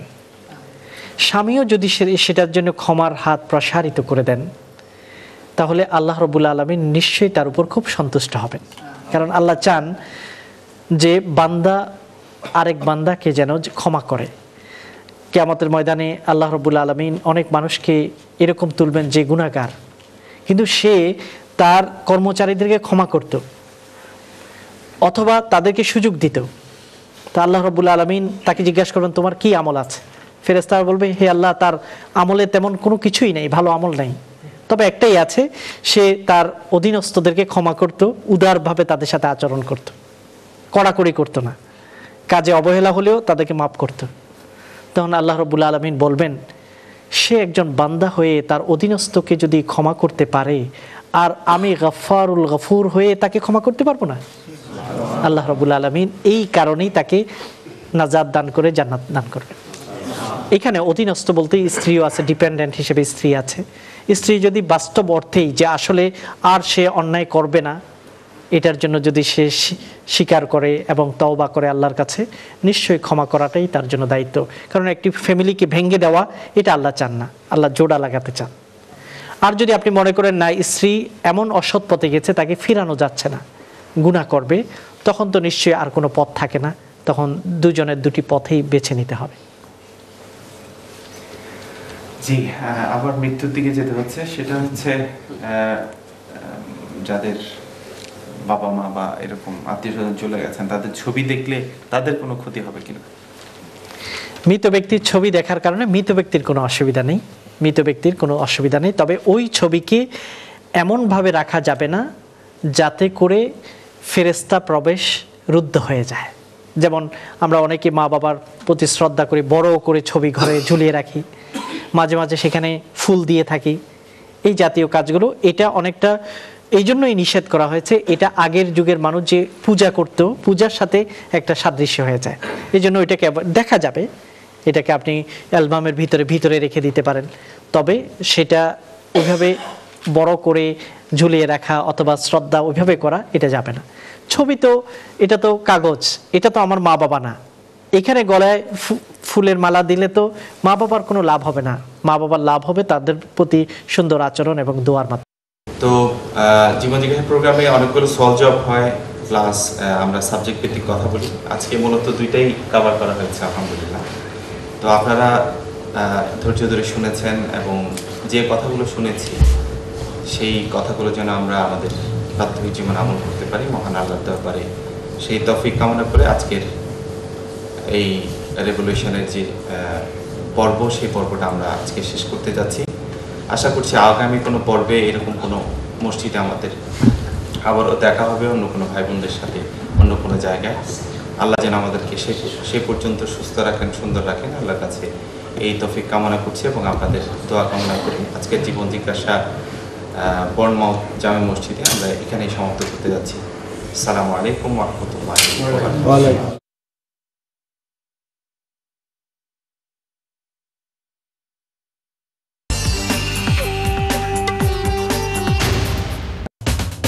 এরপর দেখবেন ধারাবাহিক নাটক মায়া নিগম। সৌজন্যে জিটক পিনলেস, রাজ জুয়েলার্স এবং ডাবল গ্লেজিং। স্বপ্ন ক্যাশ এন্ড ক্যারি, যে কোনো ড্রাই ফ্রুট পাচ্ছেন একটি কিনলে একটি ফ্রি। রাজধানী শহর ঢাকা এবং আধ্যাত্মিক শহর সিলেট জয় করে স্বপ্ন এখন আপনার শহর লন্ডনে। স্বপ্ন cash and carry, 44 to 48 Brodlove Lane, E1W 3DW। আপনি যদি সেলফ এমপ্লয়েড বিজনেস পার্টনার হন অথবা প্রপার্টি ইনকাম পেয়ে থাকেন এবং পেপার ট্যাক্স রিটার্ন জমা না দিয়ে থাকেন, তাহলে আপনাকে অবশ্যই 31 জানুয়ারির মধ্যে অনলাইনে ট্যাক্স রিটার্ন জমা দিতে হবে। এমনকি কোনো ট্যাক্স ধার্য না থাকলেও। অন্যথায় 100 থেকে 1600 পাউন্ড অথবা ট্যাক্স লাইবিলিটির 5% থেকে সর্বোচ্চ 100% পর্যন্ত পেনাল্টি হিসেবে দিতে হবে। আপনার ফ্রি প্রফেশনাল অ্যাডভাইসের জন্য আজই যোগাযোগ করুন Mahbub and co accountants, 2nd floor 112 to 116 Whitechapel road, E11JE। Phone 0207247300। সবার অনুরোধে সবার জন্য সময় বাড়ল। মাহে লন্ডনে মেগা সেল এখন 15 জানুয়ারি পর্যন্ত। জারা লন্ডন এবং অনলাইন সহ এই সুযোগ থাকছে মাহে লন্ডনের প্রতিটি শাখায়। Buy 1 get 1 free, suit for only 499, up to 75% off. Bombay ডিজাইনের সেলোয়ার কামিজ, শাড়ি, লেহেঙ্গা সহ সব ধরনের পোশাকই মেগা সেল। নতুন বছরে চাই নতুন পোশাক। Green Street, Whitechapel, Bethnal Green, Luton এবং লেকস। MRA গ্লোবাল কার্গো এই প্রথম নিয়ে এলো ব্যতিক্রমী এক সেবা। ইউকের মতোই সমগ্র ইউরোপের যে কোনো জায়গা থেকে আমরা আপনার মালপত্র কালেক্ট করে বাংলাদেশের সর্বত্র ডোর টু ডোর ডেলিভারি দিয়ে থাকি। ইউরোপ জুড়ে এজেন্ট নিয়োগ চলছে। আপনার এজেন্সির জন্য আজই যোগাযোগ করুন। ডলফিনস ভ্যারাইটি স্টোর, এখানে আপনি পাচ্ছেন সব ধরনের হোম এসেনশিয়াল প্রোডাক্টস, হাঁড়ি পাতিল, বাচ্চাদের খেলনা, টয়লেট্রিজ, সিরামিক্স সহ সকল ধরনের গৃহস্থলী জিনিস। আমাদের আরও রয়েছে বিভিন্ন মডেলের মোবাইল ফোনের স্পেশাল অফার। তো আজই আসুন ওয়াটনি মার্কেট ডলফিনস ভ্যারাইটি স্টোরে। যোগাযোগ করুন 0745 7177 956 নম্বরে। The taste of real mango. Now in Prawn Mango Juice. Prawn Mango Juice. Real mango.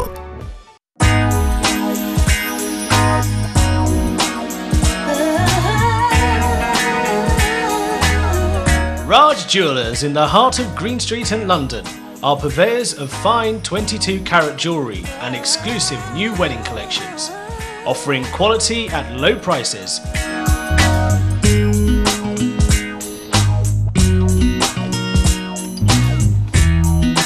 Come to Raj Jewellers today at Unit 7, 306 to 308 Green Street, London.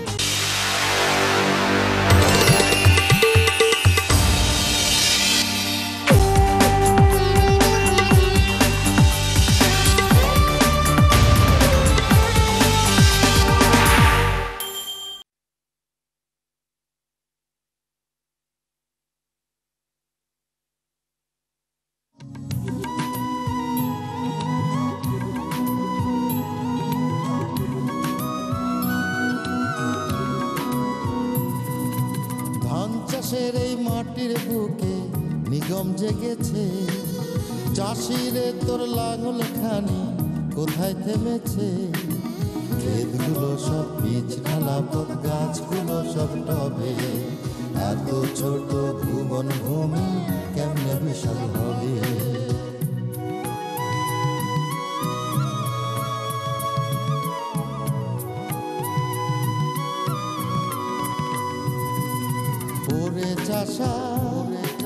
কোথায় রে তুই, একটু ফিরে তাকা।